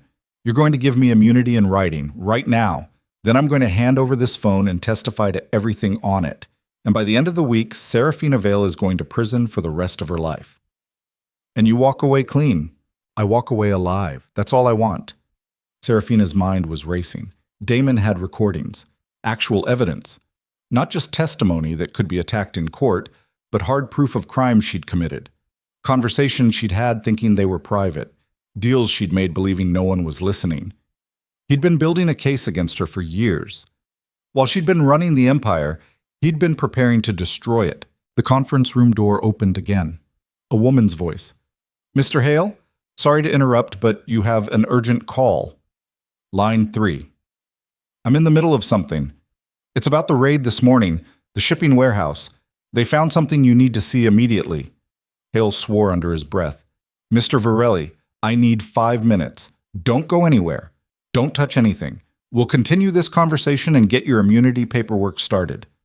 Fine, but 5 minutes. That's it. Footsteps. Door closing. Silence. Serafina waited in the closet, every muscle locked, barely breathing. Damon was alone in the conference room, 10 feet from where she was hiding. If he opened this door, if he saw her... She heard him moving, chair scraping, footsteps pacing. Then he made a sound halfway between a laugh and a sob. Finally, he muttered to himself. Finally, she's going to pay. And Serafina realized with horrible clarity that this wasn't just about revenge for Damon. This was about his entire identity. Without the empire, without power, without being the Damon Virelli who commanded respect through fear, he was nothing, just a middle-aged man with a drinking problem and a failed marriage. This was his last chance to matter, and he was going to destroy her to get it. The door opened again, Hale's voice. We need to talk. The raid turned up something unexpected. What? Surveillance footage from the warehouse shows someone accessing the pharmaceutical storage 2 days before we raided it. Someone who shouldn't have been there. Who? Your ex-wife's head of security, Marcus Chen, along with Evelyn Cross. A pause.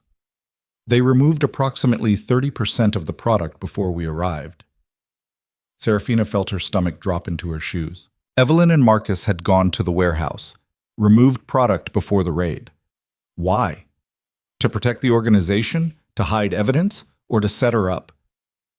So she knew, Damon said slowly. She knew you were coming. Looks that way, which means either she has someone inside my investigation or she got very lucky. Hale's voice hardened. Either way, it's a problem. Because if she's that well informed, the evidence you're giving me might not be as valuable as I thought. What are you saying? I'm saying maybe we need to reconsider this deal. Damon's voice went sharp with panic. What? No. We had an agreement. I give you evidence, you give me immunity. I said I'd consider it. But if Serafina's already moving assets and destroying evidence because she knows we're coming, then your testimony becomes less useful. Hale paused. Unless you can give me something she doesn't know you have, something she can't prepare for. The silence stretched. Then Damon said, There's one more thing. What? The night she took over, at the gala. She didn't do that alone. Obviously. Evelyn Cross helped her. No. I mean, someone bigger helped her. Someone with enough influence to get every family in the room to back her play. Damon's voice dropped lower. I've been trying to figure out who for the past 3 days. And this morning, I finally did. Serafina's blood went ice cold. Who? Hale asked. Nathan Hales? The silence that followed could have swallowed the world. Excuse me? Hale's voice was dangerous now. You helped her. You're the one who convinced those families to switch sides.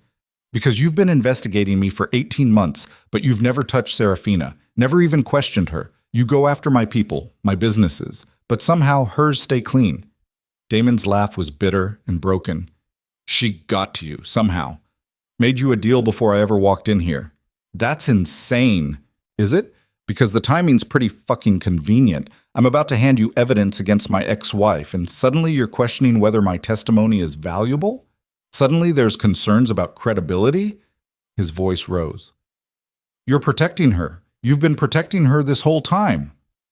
Mr. Virelli, you need to calm down. Don't tell me to calm down. I've been living in a fucking motel for 3 days, terrified she's going to have me killed, drinking myself stupid trying to figure out how she's always 10 steps ahead. And now I know. It's because she owns you too. A chair crashed. Someone moved fast. Get your hands off me, Hale snapped. Tell me the truth. Did she offer you a deal? Is that what this is? Serafina's mind was fragmenting. Damon had figured it out. Not completely accurately, but close enough to be catastrophic. If he started making accusations that she and Hale were working together, it would destroy any deal they'd tried to make. Hale would have to prove his integrity by going after her even harder. She'd lose everything. She had to do something. But what? Stay hidden and hope Hale talked Damon down? Walk out and face them both? Run? Before she could decide, her phone vibrated. The sound was barely audible, just a faint buzz against her hip. But in the absolute silence of the conference room, it might as well have been a gunshot. Everything stopped. What was that? Damon's voice. Footsteps approaching the closet. Serafina pressed herself flatter against the wall, knowing it was useless. Knowing there was nowhere to go. The door handle turned. Light flooded in.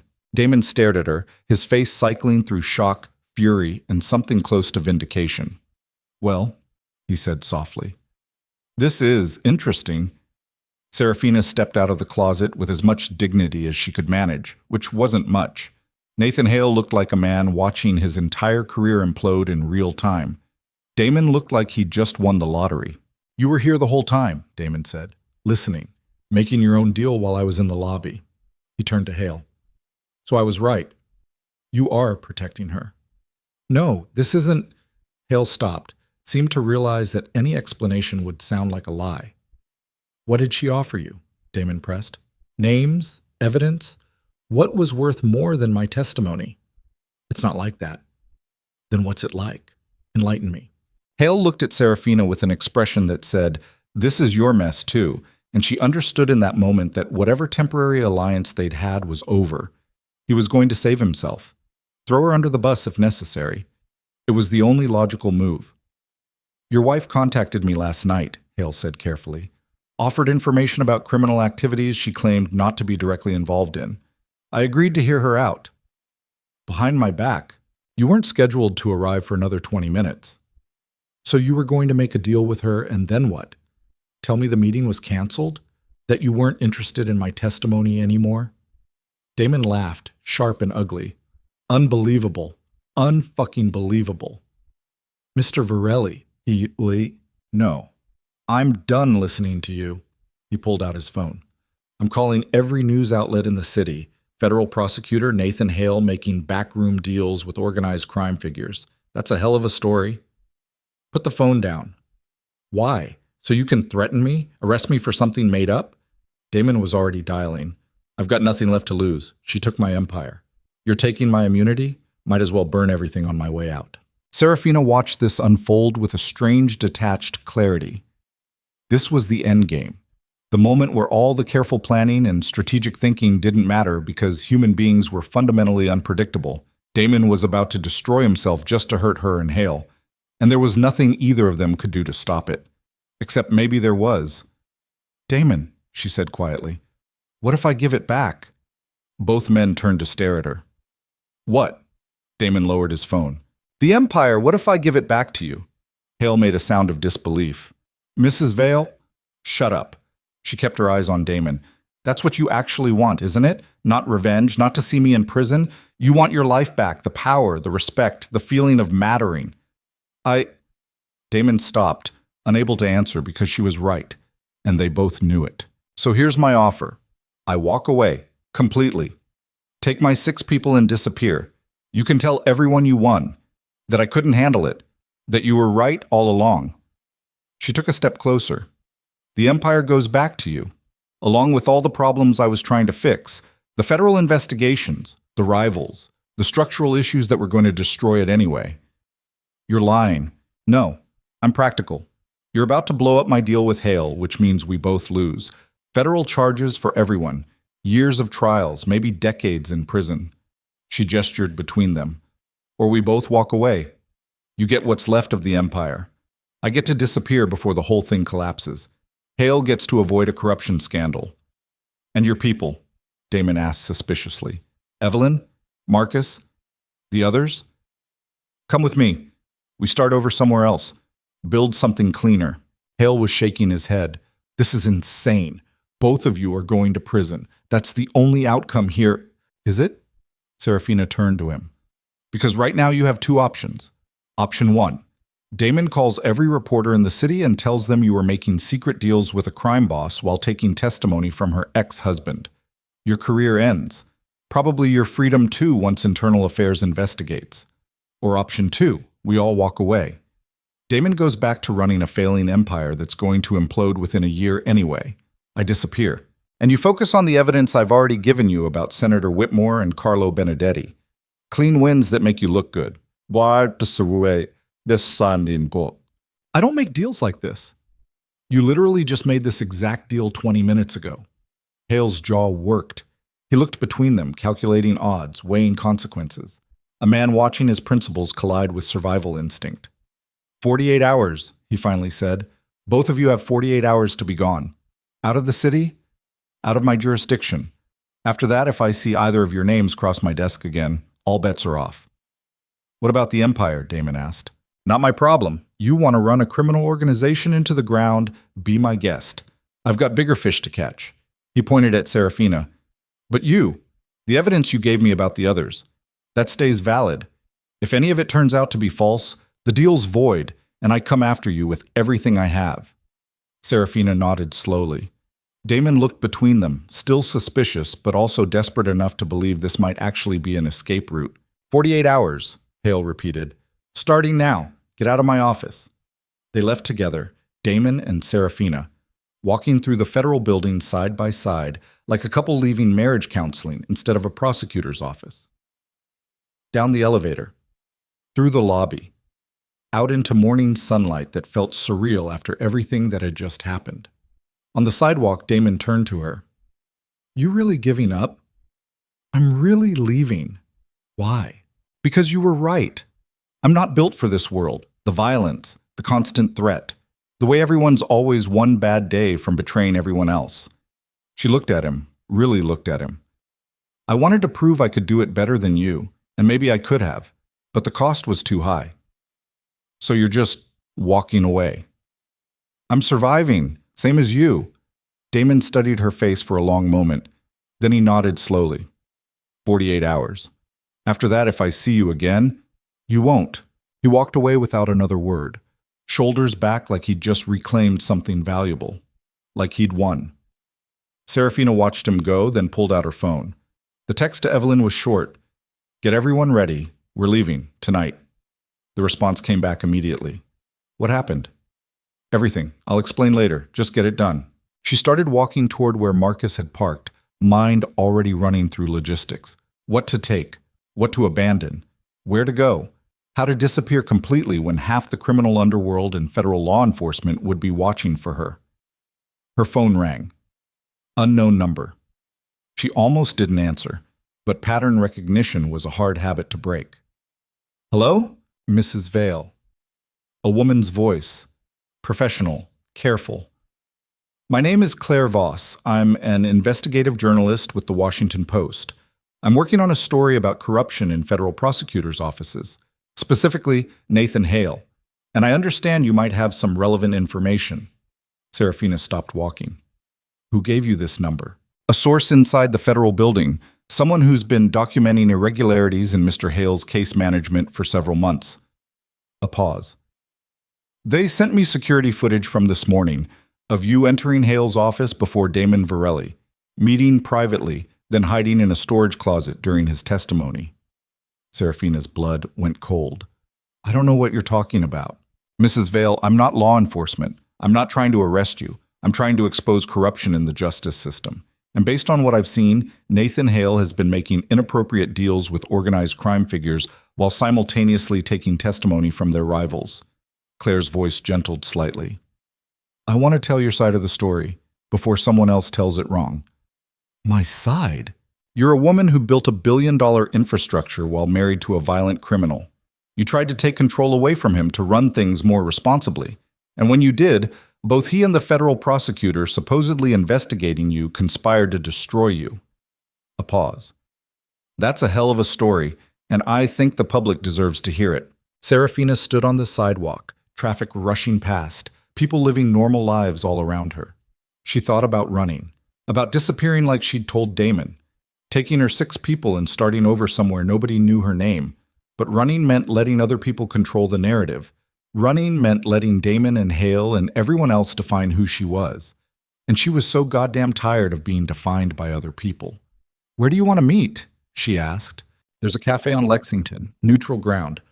I'll buy the coffee. 1 hour. I'll be waiting. Serafina ended the call and stood very still for a moment, feeling the tectonic plates of her entire life shifting beneath her feet. She'd gone into Nathan Hale's office this morning expecting to make a deal that would save her at the cost of her empire. She'd walked out with no deal, no empire, and no way forward. But now Claire Voss was offering something different. Not salvation, not immunity, but something potentially more valuable. The chance to control her own story. The question was whether she had the courage to tell it. Her phone buzzed with another message from Evelyn. Police just raided the estate. Looking for you. Where are you? Then another message. Damon's holding a press conference. Says you've fled the city and abandoned the organization. And another.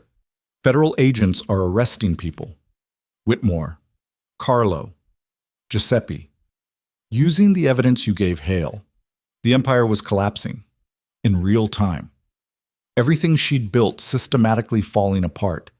And somewhere in this city, Nathan Hale was watching it happen. Probably feeling very satisfied that he'd played both her and Damon off each other perfectly. Serafina looked up at the federal building behind her. 6 stories of institutional power that had just chewed her up and spit her out.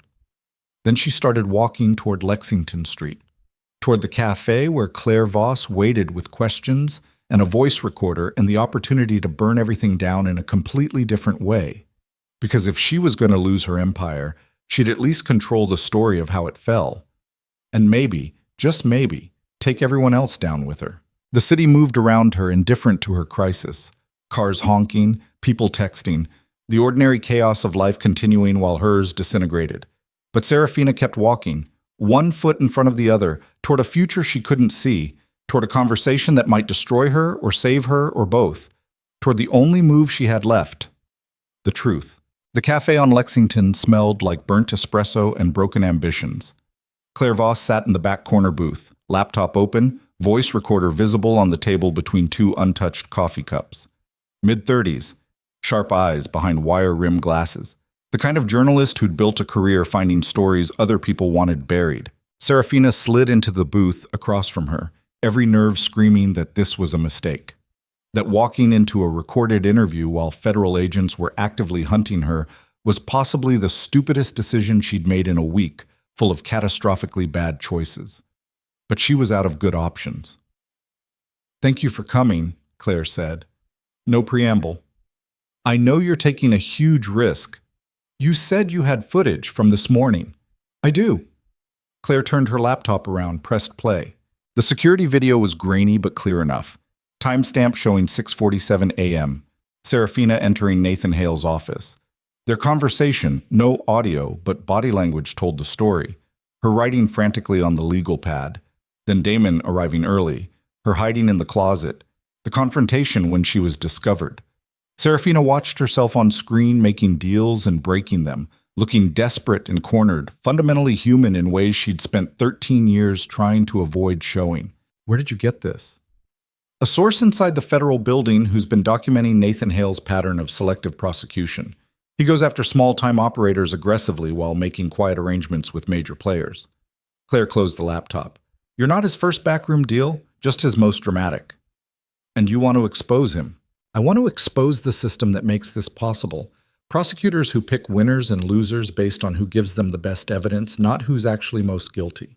She leaned forward. "Tell me your story, Mrs. Vale. All of it. Let me write something that shows the truth instead of the version Damon and Hale are selling." Serafina looked at the voice recorder, small, innocuous, a device that could either save her or destroy her depending on what she said in the next hour. "If I do this, if I talk, what happens?" "I write the story. It runs in the Post, goes national within hours. Every major outlet picks it up. Your name becomes public in a way you can't take back." Claire's voice was steady, but not unkind. "But you get to control the narrative before someone else does. You get to be something other than crime boss's wife or mob queen.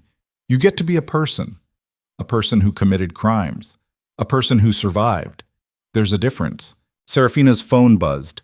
Another message from Evelyn. "Marcus and Chen just got arrested. Giuseppe's cooperating. Everything's falling apart." "Where are you?" She set the phone face down on the table. "Okay," she said quietly. "I'll tell you everything, but I need something in exchange." "What?" "Time. Don't publish until tomorrow morning. Give me tonight to get my people out." Claire considered this. "I can do that. But Mrs. Vale?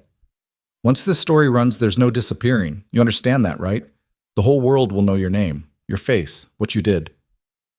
"I know. And you're okay with that?" Serafina thought about 13 years of hiding, of being invisible, of building an empire in shadows while men took credit in sunlight. "Yes," she said. "I'm okay with that." She talked for 93 minutes. Started with meeting Damon at 22, young and ambitious, and stupid enough to believe love and criminal enterprise could coexist. Talked about the early years when it was just them against the world, building something from nothing, believing they were partners. Then the shift. Gradual at first. Damon making decisions without consulting her, taking credit for her ideas, introducing her at events as my wife instead of by name. The slow erosion of respect until she was just expensive furniture he happened to be married to. The affairs, the reckless spending, the violence that attracted attention they couldn't afford. And her response. Not crying, not leaving, but preparing. Building networks. Creating financial systems, documenting everything. Claire's fingers flew across her keyboard, stopping occasionally to ask clarifying questions. "When did you open the Cayman account? Who approached you first about the political connections? How much violence were you personally involved in?" Serafina answered everything, honestly, without justification or excuse. The only thing she didn't mention was the deal she'd tried to make with Nathan Hale that morning. Some ammunition needed to stay loaded. "Last question," Claire said as they approached 2 hours. "Do you regret it? Taking over from Damon?" Serafina stared at her cold coffee, thinking about the gala, about standing at that microphone and claiming power in front of everyone who'd dismissed her for over a decade. "No," she said. "I regret that it took me 13 years to do it. I regret that I wasted so much time being invisible. But taking control, standing up and saying this is mine, no, I don't regret that for a second." Even though it's cost you everything? It hasn't cost me everything yet. Claire studied her face. You have a plan. I have options. Care to share? Not until after you publish. They shook hands outside the cafe, two women who'd probably never see each other again, but who'd just altered each other's lives permanently. Claire headed back to her office to write. Serafina headed to a secured location to execute the most dangerous play of her life. The warehouse on the south side was owned by a shell company 3 layers removed from Serafina's name. Marcus had secured it years ago as an emergency safe house. Now it held 6 people sitting around a folding table under fluorescent lights, looking at their leader like she'd just announced they were all walking off a cliff together. Which, in a way, she had. "Let me make sure I understand this correctly," Evelyn said, voice tight with barely controlled panic. "You gave an on-the-record interview to a Washington Post journalist about everything, and you want us to stay in the city while the story publishes tomorrow morning." "Yes." "That's insane. That's survival." Serafina spread documents across the table. "Here's what's actually happening. Nathan Hale used me and Damon to destroy each other while building cases against our associates. He gets to look like a hero taking down organized crime while making selective deals that benefit his career." "We already knew that," Marcus said, "but the public doesn't. And once Claire's story runs, Hale's credibility collapses. Every case he's built over the past 18 months gets questioned. Defense attorneys file appeals, judges demand investigations." She looked around the table. "The arrests that happened today? They might not stick once people realize the evidence came from a prosecutor making backroom deals with the target's ex-wife." Chen leaned back in his chair. "So you're weaponizing journalism." "I'm exposing the truth. What people do with it isn't my problem." "It becomes your problem when federal agents kick down our doors," Evelyn snapped. "You didn't just give an interview, you painted a target on all of us. The target was already there. I'm just making sure everyone knows who actually pulled the trigger." Serafina's phone buzzed. Another unknown number. She ignored it. "Here's the plan. Tonight, we move liquid assets offshore. Everything we can access quickly. By morning, we'll have approximately 43 million distributed across accounts that can't be traced." "And then what?" Marcus asked. "Then we wait. The story publishes. Creates chaos. While everyone's fighting about prosecutorial misconduct, we disappear. Different countries, different identities, money already in place." "You're talking about running," Evelyn said flatly. "I'm talking about strategic retreat. There's a difference." "Is there?" Serafina met her oldest friend's eyes. "I took a swing at legitimacy, at taking control and running things better. And maybe I could have succeeded if Damon hadn't been willing to burn the whole thing down just to hurt me. But he was. And the system that was supposed to enforce justice turned out to be just as corrupt as we are." She gestured at the documents. "So yes, I'm running. But I'm running with enough money to build something different somewhere else. And I'm taking everyone who matters with me." The silence that followed was heavy with unspoken questions. Finally, Marcus spoke. "I'm in." Chen nodded. "Same." One by one, the others agreed. Not enthusiastically, not with confidence, but with the grim understanding that this was the only move left. Evelyn was last. "If this goes wrong, it won't. But if it does, then we were already dead. At least this way we go down fighting." Evelyn held her gaze for a long moment, then nodded once. "Okay, let's do this." They worked through the night, moving money, establishing identities, coordinating travel plans that wouldn't intersect. By 4 a.m., they had a system in place that would let them scatter like smoke the moment Claire's story hit newsstands. Serafina was reviewing final logistics when her phone rang. Damon. She almost didn't answer, then realized this might be her last chance to understand what had actually driven him to destroy everything. "Hello? You talked to a reporter." His voice was rough, probably hadn't slept. "Washington Post, about me, about Hale, about everything." "How do you—" "Because I still have friends in this city, People who tell me when my ex-wife is burning my reputation to the ground. A bitter laugh. Though I guess that's only fair since I tried to do the same to you. Why are you calling, Damon? Because the story publishes in 3 hours, and once it does, we're both finished. You realize that, right? You think you're exposing Hale, but you're also admitting to crimes on the record. Federal prosecutors will have a field day. Nathan Hale won't be prosecuting anyone once people see what he's been doing. You think they'll fire him, disbar him? He's a federal prosecutor with a 93% conviction rate. They'll bury the scandal and promote him. Damon's voice dropped lower. You didn't win, Serafina. You just set us both on fire. Maybe, but at least people will know the truth. The truth, he laughed, sharp and ugly. You want the truth? Here it is. I loved you, genuinely loved you. And somewhere between building this empire and living this life, I forgot that. Started seeing you as an asset instead of a person. And by the time I realized what I'd lost, you'd already planned your exit strategy. Serafina felt something twist in her chest. That's not, It is. You spent years preparing to leave me, setting up accounts I didn't know about, building relationships with my associates, documenting every mistake I made. His breath caught. You say I betrayed you, but you betrayed me first. You just did it slowly, carefully, so I wouldn't notice until it was too late. The words landed harder than any physical blow, because he was right. She had been preparing to leave, for years. Every offshore account, every secret meeting, every documented transgression, all of it was insurance against the day when staying became more dangerous than running. She'd just never expected that day to come like this. I'm sorry, she said quietly, for whatever that's worth. It's worth nothing. You destroyed my life. I'm destroying yours. We're even. A pause. But Serafina, when this is over, when we're both in federal custody or dead or disappeared, I want you to know something. What? I'm glad you took over. At the gala. Standing up there and claiming what you'd built. His voice cracked slightly. Because for about 5 minutes, I saw the woman I fell in love with. The one who wasn't afraid of anything.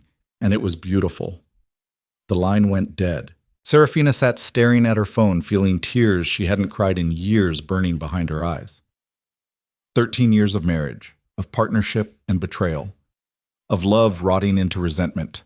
All of it coming down to this moment, 2 people who'd destroyed each other, calling to say goodbye. You okay? Evelyn's voice soft from the doorway.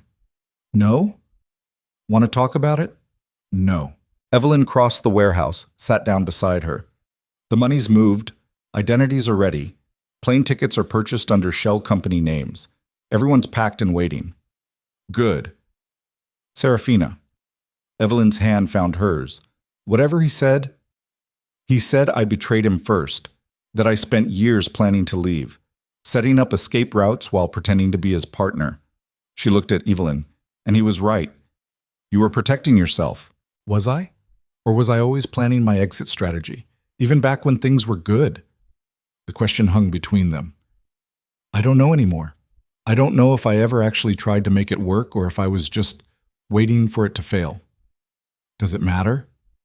It matters to me. Evelyn squeezed her hand. Then here's what I know. You're the smartest, most strategic person I've ever met. You see 10 moves ahead. You prepare for every contingency. But you're also loyal to the people who earn it. You protected us. Got us out. Even when it would have been easier to save yourself. She paused.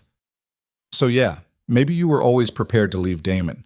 But you stayed for 13 years, tried to make him better, built something incredible from his mess. That counts for something. Serafina wanted to believe that, wanted to think she'd been fighting for the relationship even while preparing its funeral. But honesty was expensive, and right now she couldn't afford lies. Claire's story publishes in 2 hours, she said. We should go. They were loading into 3 separate vehicles when Serafina's phone rang one more time. Nathan Hale. She answered on speaker so everyone could hear. Mrs. Vale, I assume you've been following the news? What news? Police found Damon Virelli 20 minutes ago. He's dead. Single gunshot to the head in his motel room. Apparent suicide. The world tilted sideways. Serafina grabbed the edge of the van to steady herself. You're lying. I wish I was, but crime scene investigators are there now. Note on the nightstand, bottle of pills, blood alcohol level that would have killed him anyway if the gun hadn't. Hale's voice was surprisingly gentle. I'm sorry. Sorry. The word tasted like ashes. You manipulated us, played us against each other, used us to build your career, and now he's dead and you're sorry? I didn't want this. You created this. You made him desperate enough to turn on me, made me desperate enough to turn on everyone else. And when we both realized we'd destroyed each other for nothing, you think I'm going to accept sorry? Her voice rose despite her best efforts. He was a bastard. He was cruel and reckless and deserved to lose the empire. But he didn't deserve to die alone in a motel room thinking he was worthless. Mrs. Vale, don't try to justify this. You won. Congratulations. You got your arrests, your convictions, your career boost. All it cost was 2 lives and an organization that could have been reformed instead of destroyed. For what it's worth, the journalist's story is going to cause me significant problems. My office is already demanding explanations about the security footage, about our meetings, about deals I made or didn't make. He paused. We're both going to pay for what happened here. Good. Serafina ended the call, hands shaking so badly she nearly dropped the phone. Damon was dead. The man she'd spent 13 years married to. The man who'd built an empire and destroyed it. The man who'd loved her and betrayed her and probably never fully understood her. Gone. Erased. A paragraph in tomorrow's newspaper underneath the much bigger story about his ex-wife. We need to move, Marcus said quietly. Police will be looking for you, questioning about his death. Suicide or not, they'll want to know where you were. I was here? With all of you. Which doesn't help if they decide you hired someone. He was right. Damon's suicide would get reframed as suspicious death within hours. She'd be the primary suspect. Federal agents would use it as leverage to pressure her into cooperation, unless she was already gone. Okay, she said, we go now. Everyone to their assigned airports. Different flights. Don't contact each other until you're safely relocated. What about you? Evelyn asked. I'll be on the last flight out. After Claire's story breaks, after everyone's looking for me in the wrong places. That's too risky. It's the only way this works.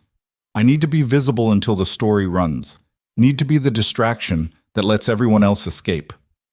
Serafina looked around at the 6 faces she'd protected, the people who'd stayed loyal when everyone else was jumping ship. Go. I'll catch up in 72 hours. Serafina, that's an order.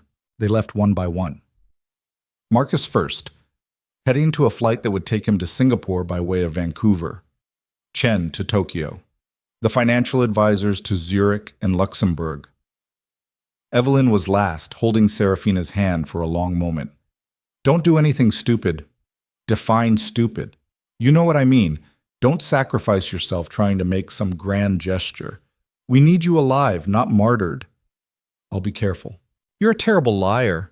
Evelyn hugged her hard. See you in 3 days. Don't make me come looking for you. Then she was gone too, and Serafina was alone in an empty warehouse at 5:47 a.m., waiting for a story to publish that would either free her or destroy her depending on how the next few hours played out. She checked her phone. Claire had sent a preview of the article's headline. Inside the federal prosecutor's backroom deals, how Nathan Hale manipulated organized crime targets into destroying each other. Subtitle: The Woman Who Built an Empire Speaks. It was good, damning, exactly what she needed. The story would hit online at 6 a.m., print edition by 7 a.m., national news cycle by 8 a.m., which meant she had 13 minutes before everything changed. She used them to write one final message, not to Evelyn or her team, not to lawyers or fixers or anyone who could help. To Claire, thank you for listening, for believing my story mattered. Whatever happens next, you gave me something I haven't had in 13 years. A voice. She hit send, then deleted the message thread, then destroyed the phone entirely. At exactly 6 a.m., her backup phone started buzzing with news alerts. Washington Post. Major investigation into federal prosecutor misconduct. New York Times. Questions raised about selective prosecution in organized crime cases. CNN. Federal prosecutor Nathan Hale faces scrutiny over backroom deals with crime figures, every major outlet picking up the story within minutes. Claire's investigation spreading like wildfire through a news cycle, desperate for corruption scandals. And right at the center, Serafina's face, her name, her story. The invisible woman finally visible. But visibility came with a price. Her phone rang. Police. She ignored it. Another call. FBI. Ignored. A text from an unknown number. Federal agents are en route to your last known address. Arrest warrants being prepared. You have approximately 40 minutes before every law enforcement agency in 3 states is actively hunting you. Serafina looked at the message, then at the empty warehouse, then at the single vehicle remaining in the parking lot. 40 minutes. Not enough time to get to an airport, not enough time to establish an alibi. Barely enough time to disappear into the city's chaos and hope she stayed hidden long enough to figure out the next move. She grabbed the emergency bag Marcus had packed. Cash.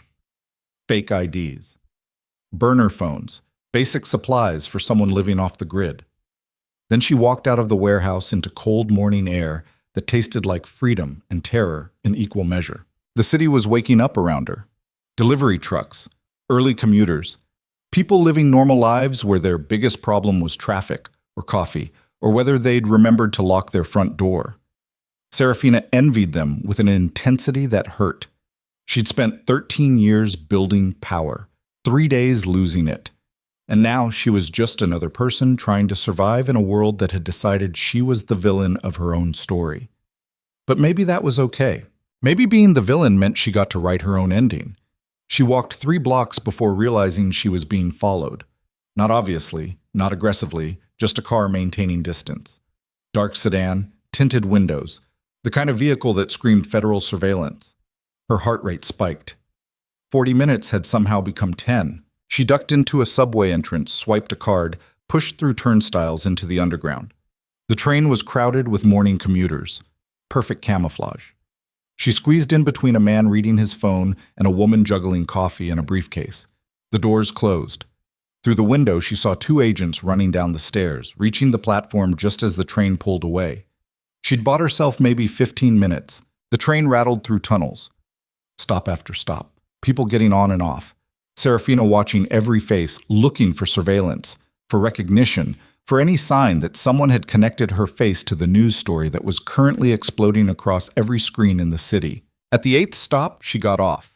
Emerged onto a street she didn't recognize in a neighborhood that looked like it had given up on hope sometime during the Reagan administration. Pawn shops, check-cashing places, boarded-up buildings. Perfect. She found a motel that charged by the hour and didn't ask questions. Paid cash for 2 nights. Climbed stairs that smelled like mildew and desperation to a room on the 3rd floor. Inside was exactly what she expected. Stained carpet, questionable sheets, a TV bolted to the wall, a window that overlooked an alley full of dumpsters and broken dreams. She locked the door, engaged the chain, pushed the dresser in front of it for good measure.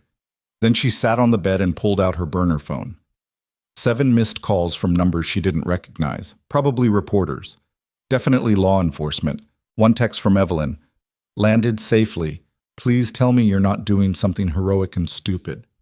Serafina typed back. I'm fine. In hiding. We'll contact in 48 hours.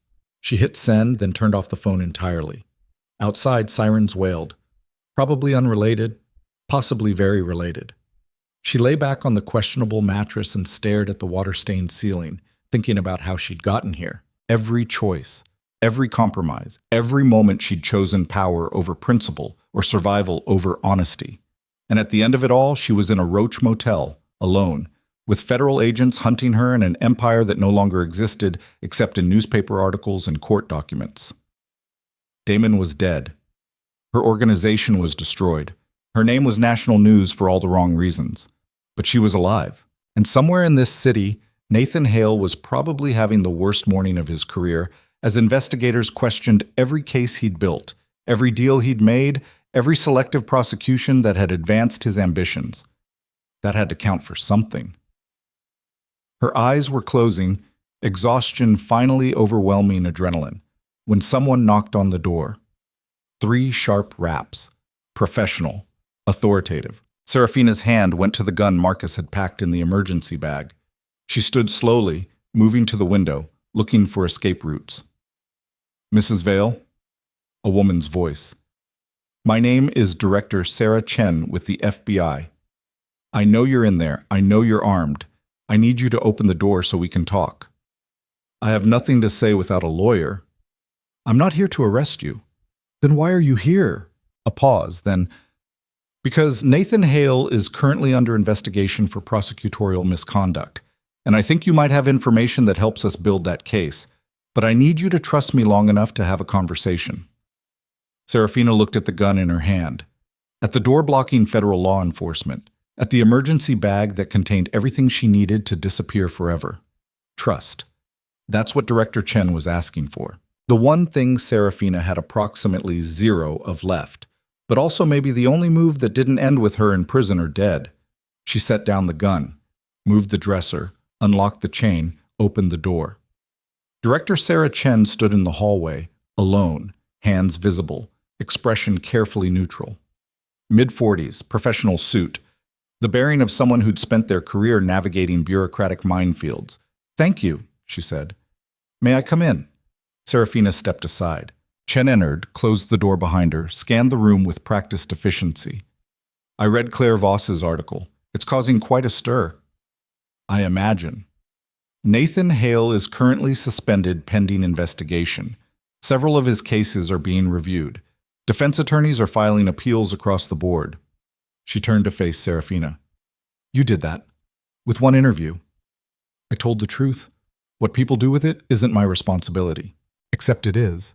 Because you're not just a witness anymore. You're the key to unraveling 18 months of potentially compromised prosecutions. Chen pulled out a chair, sat down uninvited. So here's my offer. You cooperate fully with our investigation into Hale. Give us everything. Meetings, conversations, deals he made or tried to make. In exchange, I personally guarantee you won't face federal charges for anything you discussed in that article. Why? Because taking you down accomplishes nothing except making Hale's defense easier. She's a criminal making up lies to save herself. That's how his attorneys will frame it. But if we focus on his misconduct instead of your crimes, we actually have a case that might stick. Serafina studied her face, looking for deception.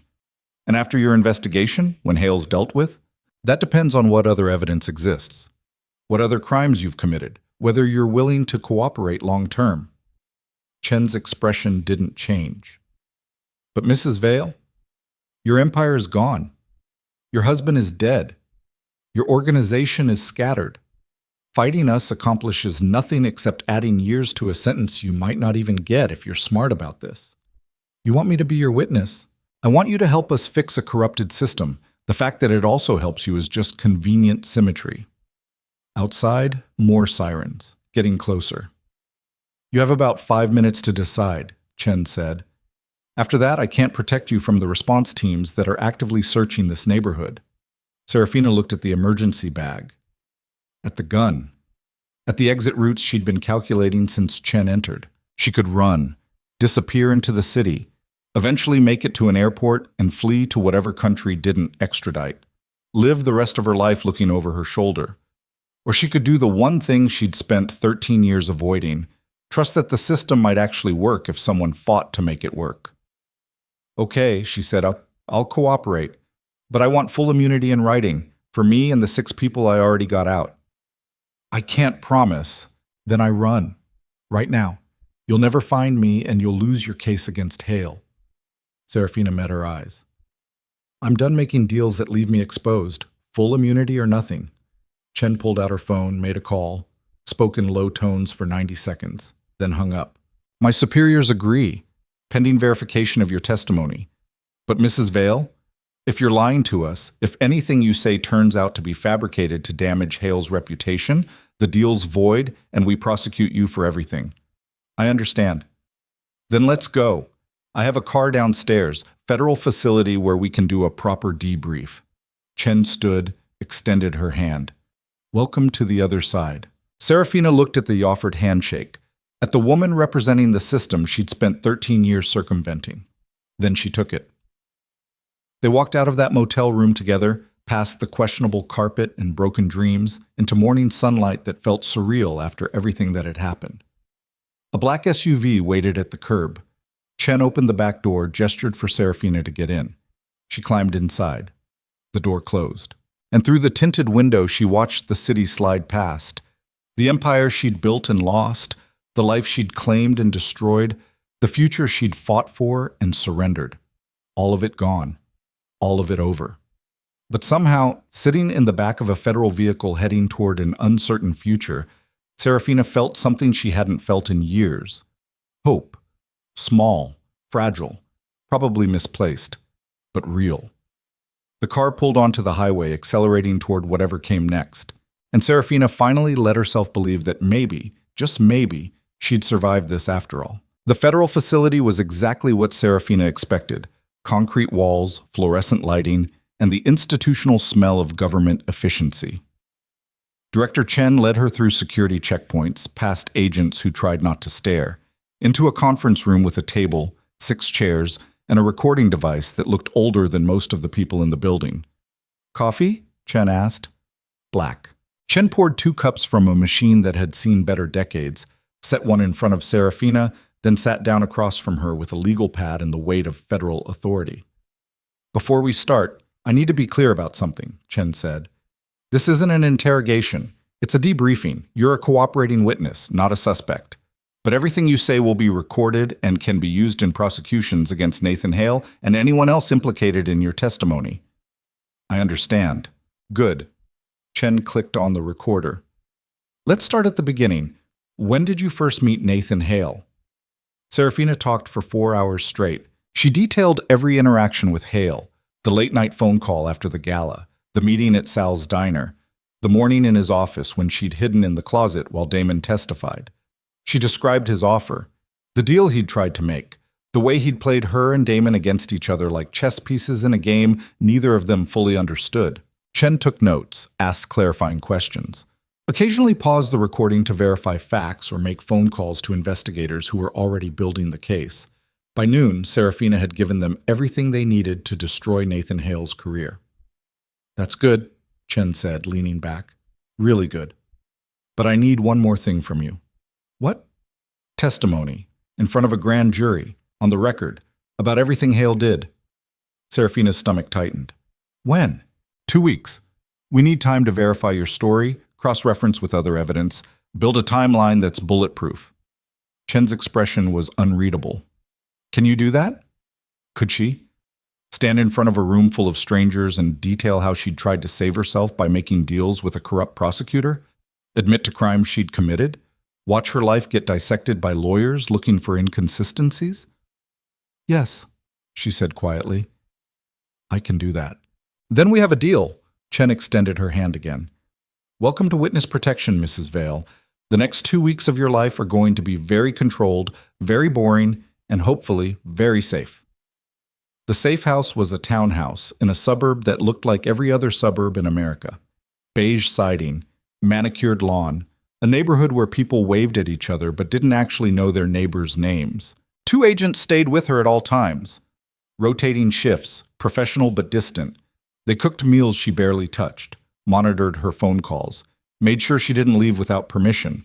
It felt like prison with better furniture. On the 3rd day, Chen arrived with updates. "Nathan Hale has officially been indicted on 14 counts of prosecutorial misconduct," she said, sitting across from Serafina in a living room that smelled like air freshener and government budget constraints. "Your testimony was the cornerstone. Defense attorneys are already lining up to file appeals on his previous cases." "How's he taking it?" "Badly. His lawyers are arguing that you're a criminal trying to frame him to avoid your own prosecution." Chen smiled faintly. "Fortunately, we have security footage, financial records, and testimony from other witnesses that corroborate your version. He's going to prison." "Good. There's something else." Chen's expression shifted. "We found evidence that Damon's death wasn't suicide." Serafina's heart stopped. "What?" "Forensics came back. Gunshot residue pattern was wrong. No stippling on the skin. Angle didn't match a self-inflicted wound." Chen pulled out crime scene photos. Someone murdered him and staged it to look like suicide. The room tilted sideways. Serafina gripped the armrest of her chair, trying to process this information through the fog of shock. "Who?" "We don't know yet. But the leading theory is one of Damon's former associates, someone who decided a dead Damon was more useful than a living one. Chen leaned forward. Did he have enemies who'd benefit from his death? He had dozens. Carlo Benedetti, Giuseppe Roselli. Even Victor Salazar probably wanted him dead after that warehouse confrontation. Serafina's mind was racing. But why stage it as suicide? To avoid investigation, to close the case quickly before anyone looked too deep. Chen paused. Or to hurt you. What? Think about it. Damon dies right after your interview publishes, right when you're most vulnerable.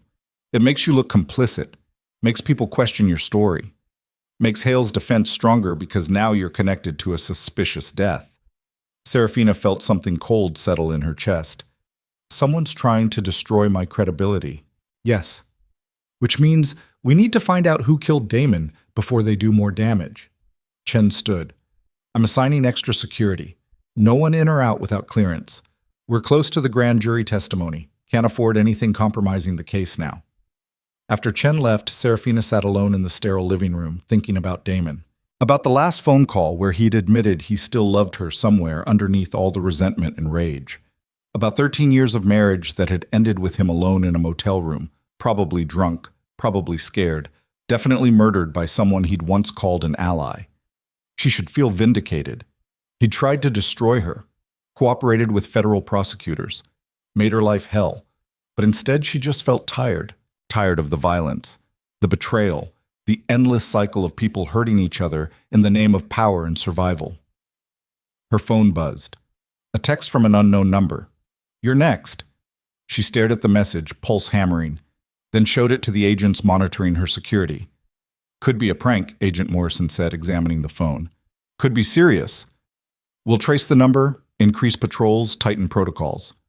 How did they get this number? This is supposed to be secure. Someone leaked it, or someone very good hacked our system. Morrison's jaw tightened. Either way, you're not safe here anymore. We need to move you. They relocated her that night. Different house, different suburb, same suffocating security protocols. But Serafina couldn't shake the feeling that whoever wanted her dead was getting closer. On day 8, she got another message. Tell the truth or die with your lies. This time it came with a photo. Grainy surveillance shot of her entering the federal building the morning she'd met with Hale. Time stamped. Location stamped. Proof that someone had been watching the whole time. Chen arrived within the hour, face grim. We think we know who's targeting you, she said. Celeste Moreau. Serafina's blood went cold. Why would Celeste? Because you gave us evidence against her associates, Carlo, Giuseppe, the whole network. And even though you specifically protected her from prosecution, she sees you as a threat. Chen pulled out intelligence reports. She's been making inquiries, trying to find out where you're hiding, putting money on the street for information.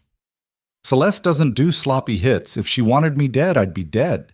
Unless she wants you terrified first, wants you to recant your testimony, to admit you lied about Hale so his cases get dismissed and her people walk free. Chen's expression was stone. She's using fear as a weapon. Then she doesn't know me very well. Maybe. Or maybe she knows you better than you think. Chen leaned forward. Here's what we're going to do. Tomorrow morning, you're going before the grand jury. We move the timeline up. Get your testimony on the record before anyone can stop it. Then we relocate you permanently. New identity, new life. You disappear completely. What about my people? Evelyn and the others? Already relocated. Different countries, new identities. They're safe. Chen paused. But Mrs. Vale, after tomorrow, you can never contact them again. That's the price of witness protection. Total severance from your previous life. Serafina thought about Evelyn, about Marcus and Chen and the others who'd stayed loyal, about never seeing them again, never knowing if they were safe or happy or even alive. Okay, she said quietly. I understand. That night she couldn't sleep. She lay in an anonymous bed in an anonymous house, thinking about how she'd gotten here. Every choice, every compromise, every moment where she could have walked away but didn't. Meeting Damon at 22, marrying him at 23, spending 13 years building an empire in shadows while he took credit in sunlight. The gala. Standing at that microphone and claiming power. The single most terrifying and exhilarating moment of her life, and then watching it all collapse within days. Her phone buzzed one more time. Unknown number. Against every instinct, she answered. Hello? Serafina. Celeste Moreau's voice, ancient and terrifying. We need to talk. How did you get this number? I get every number I want, child. You should know that by now. A dry laugh. I'm calling to offer you a choice. I'm not interested in your choices. You will be. Option 1, you testify tomorrow. Tell your lies about Nathan Hale, destroy good men who've done nothing except protect their interests, and then you spend the rest of your life running, looking over your shoulder, waiting for the moment when my people find you. And option 2, you recant. Tell the grand jury you were mistaken, that you misunderstood Hale's intentions, that everything you told the FBI was colored by fear and desperation. Celeste's voice hardened. Do that, and I guarantee your safety. You and your 6 people. New lives, real protection, not government promises that fall apart the moment budget cuts happen. You're asking me to lie. I'm asking you to survive. There's a difference. A pause. Nathan Hale is a good prosecutor. Sometimes he makes deals, sometimes he looks the other way. But he keeps the city functioning, keeps the violence manageable. Without him, everything falls apart. He's corrupt. Everyone's corrupt. It's just a question of degree. Celeste sighed. I'm 73 years old, child. I've seen empires rise and fall. I've watched women like you try to change systems that were built to destroy them. And you know what I've learned? The system always wins. Always. The only question is how much damage you take before accepting that reality. Serafina stared at the ceiling, feeling the weight of 13 years pressing down on her. I can't, she said quietly. I can't lie. Not anymore. Then you're choosing death. Maybe, but at least I'm choosing something real. She paused. I'm sorry, Celeste. I know you're trying to protect your world, but it's the wrong world. It needs to burn. Then we'll burn you with it. The line went dead. Serafina set down the phone and called for Agent Morrison. We have a problem, she said. The grand jury testimony happened at 9 a.m. the next morning. Serafina walked into the federal courthouse surrounded by 8 agents, wearing a bulletproof vest under her blazer, knowing that Celeste's people could be anywhere, in the crowd, on rooftops, behind any door, but she walked in anyway. The grand jury room was smaller than she expected.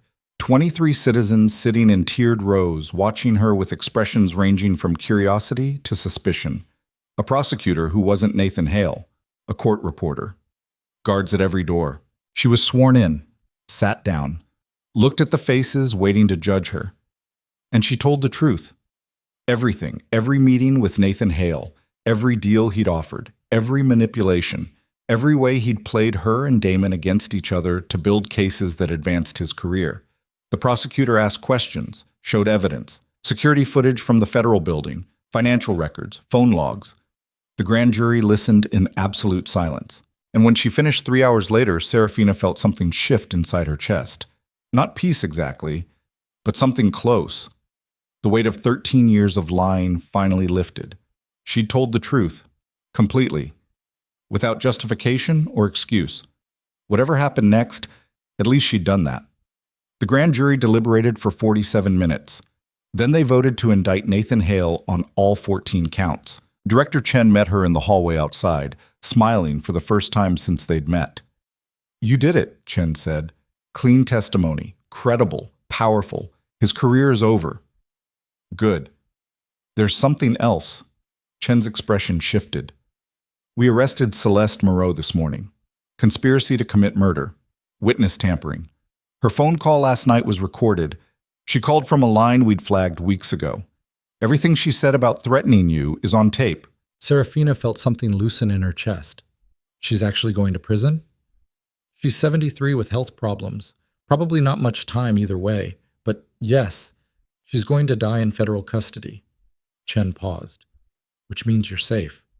Really safe. No one left who wants you dead badly enough to risk federal prosecution. What about the others? Carlo? Giuseppe? Already pleading out. Your testimony opened the floodgates. Everyone's cooperating to reduce their sentences. The whole network is collapsing.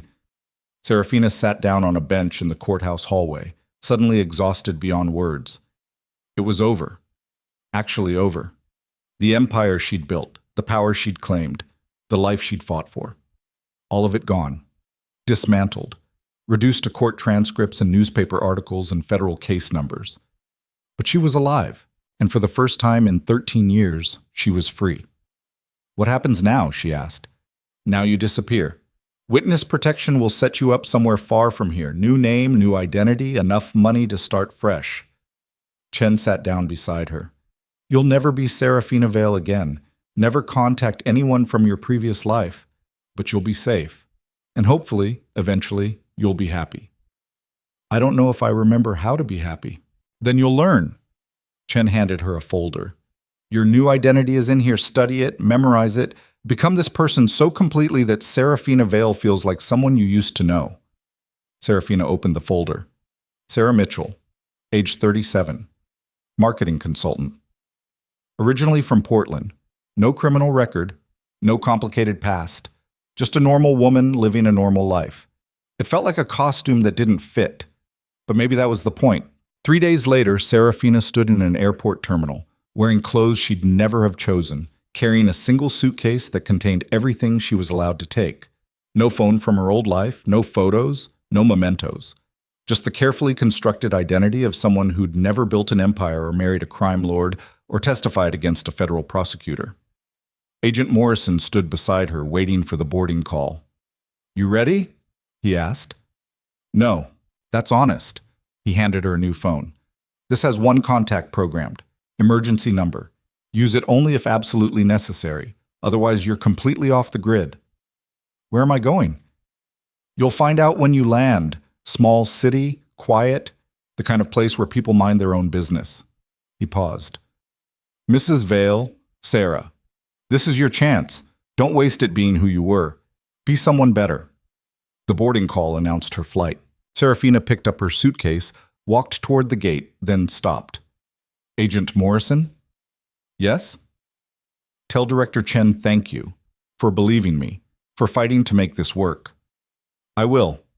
She walked down the jet bridge alone, found her seat in coach, buckled in beside a businessman who didn't even look up from his laptop. Perfect anonymity. The plane took off, climbing through clouds into blue sky that stretched forever in all directions, and Serafina watched her city disappear below. The empire she'd built and lost, the life she'd claimed and surrendered, the woman she'd been for 13 years slowly fading into memory. The businessman beside her finally looked up. Business or pleasure? Excuse me? The trip. You traveling for business or pleasure?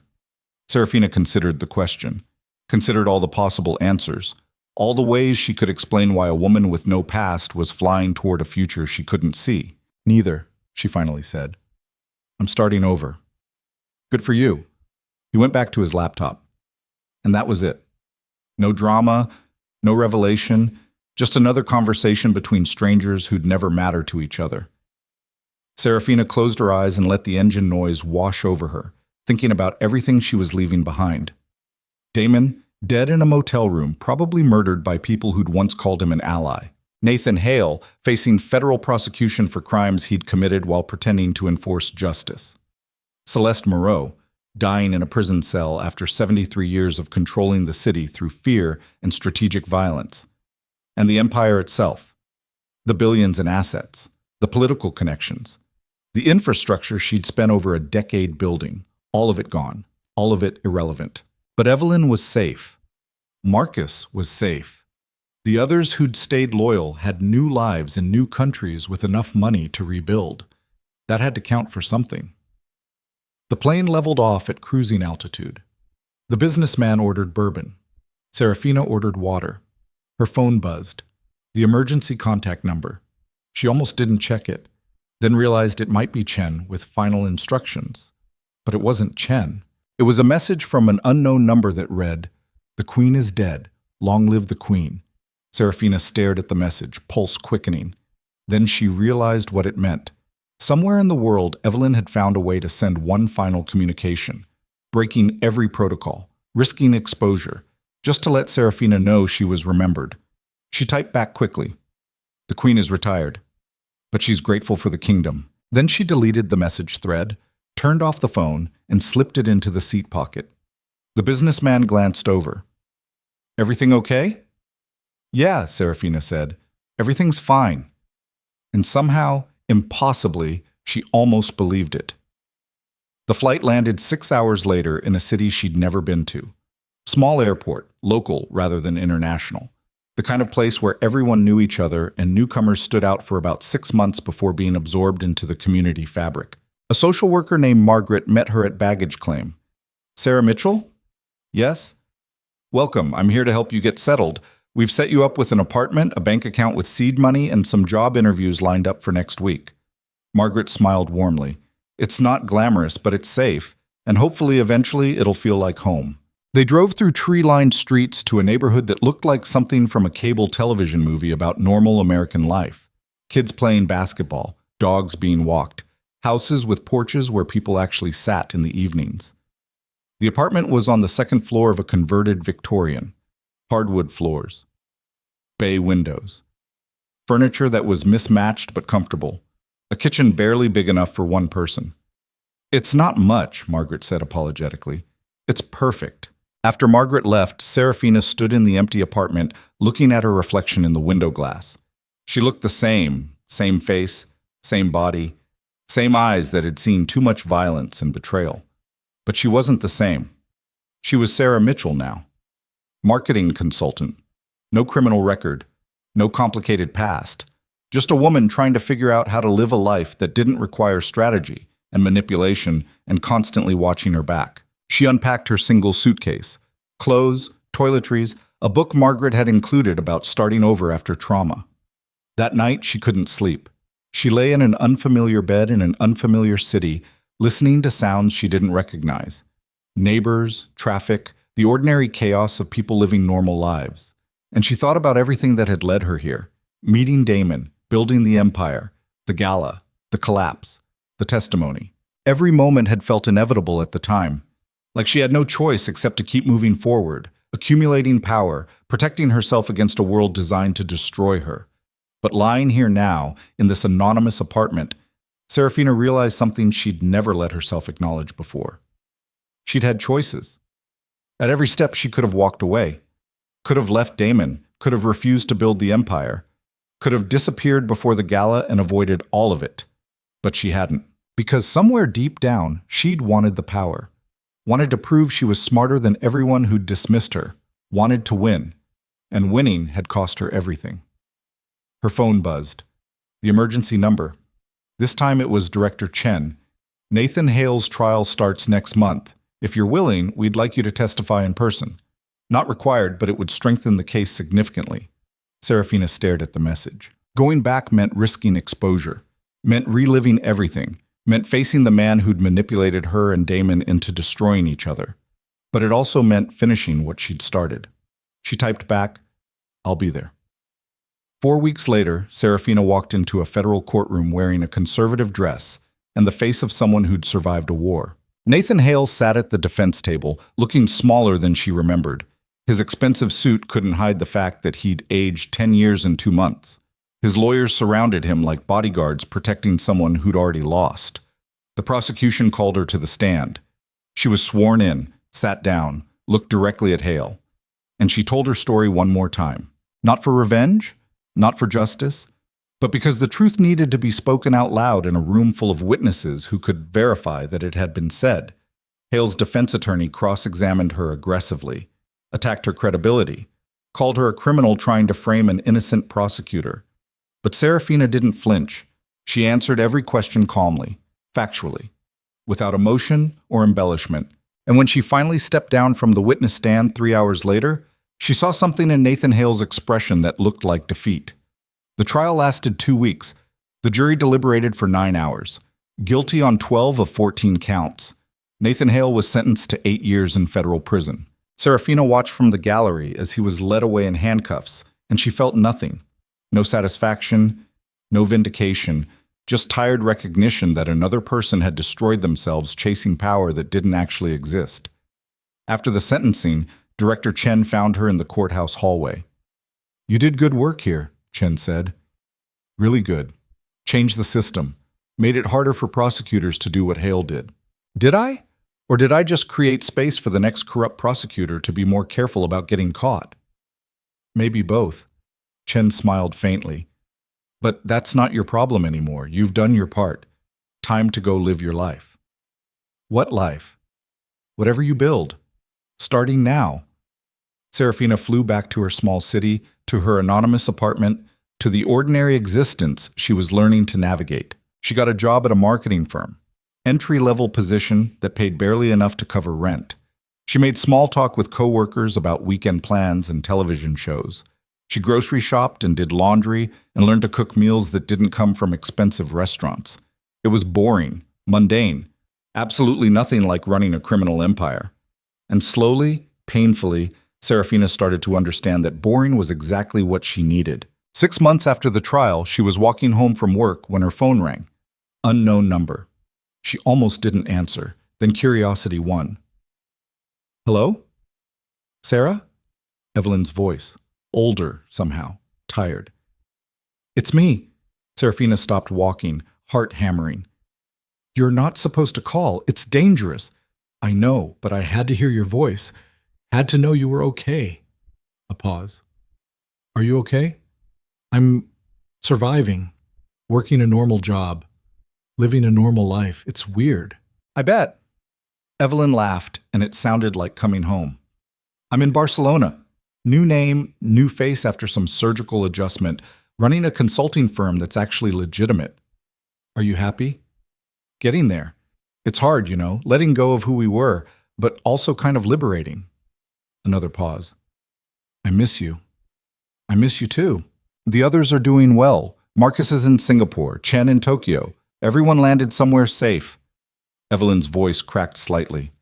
We made it, Serafina. Against every odd. We actually made it out. Serafina felt tears burning behind her eyes for the first time in months. Yeah, we did.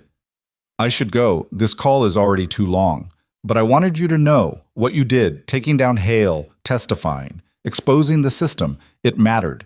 You made it possible for all of us to escape. I was just trying to survive. You did more than survive. You changed things. A beat of silence.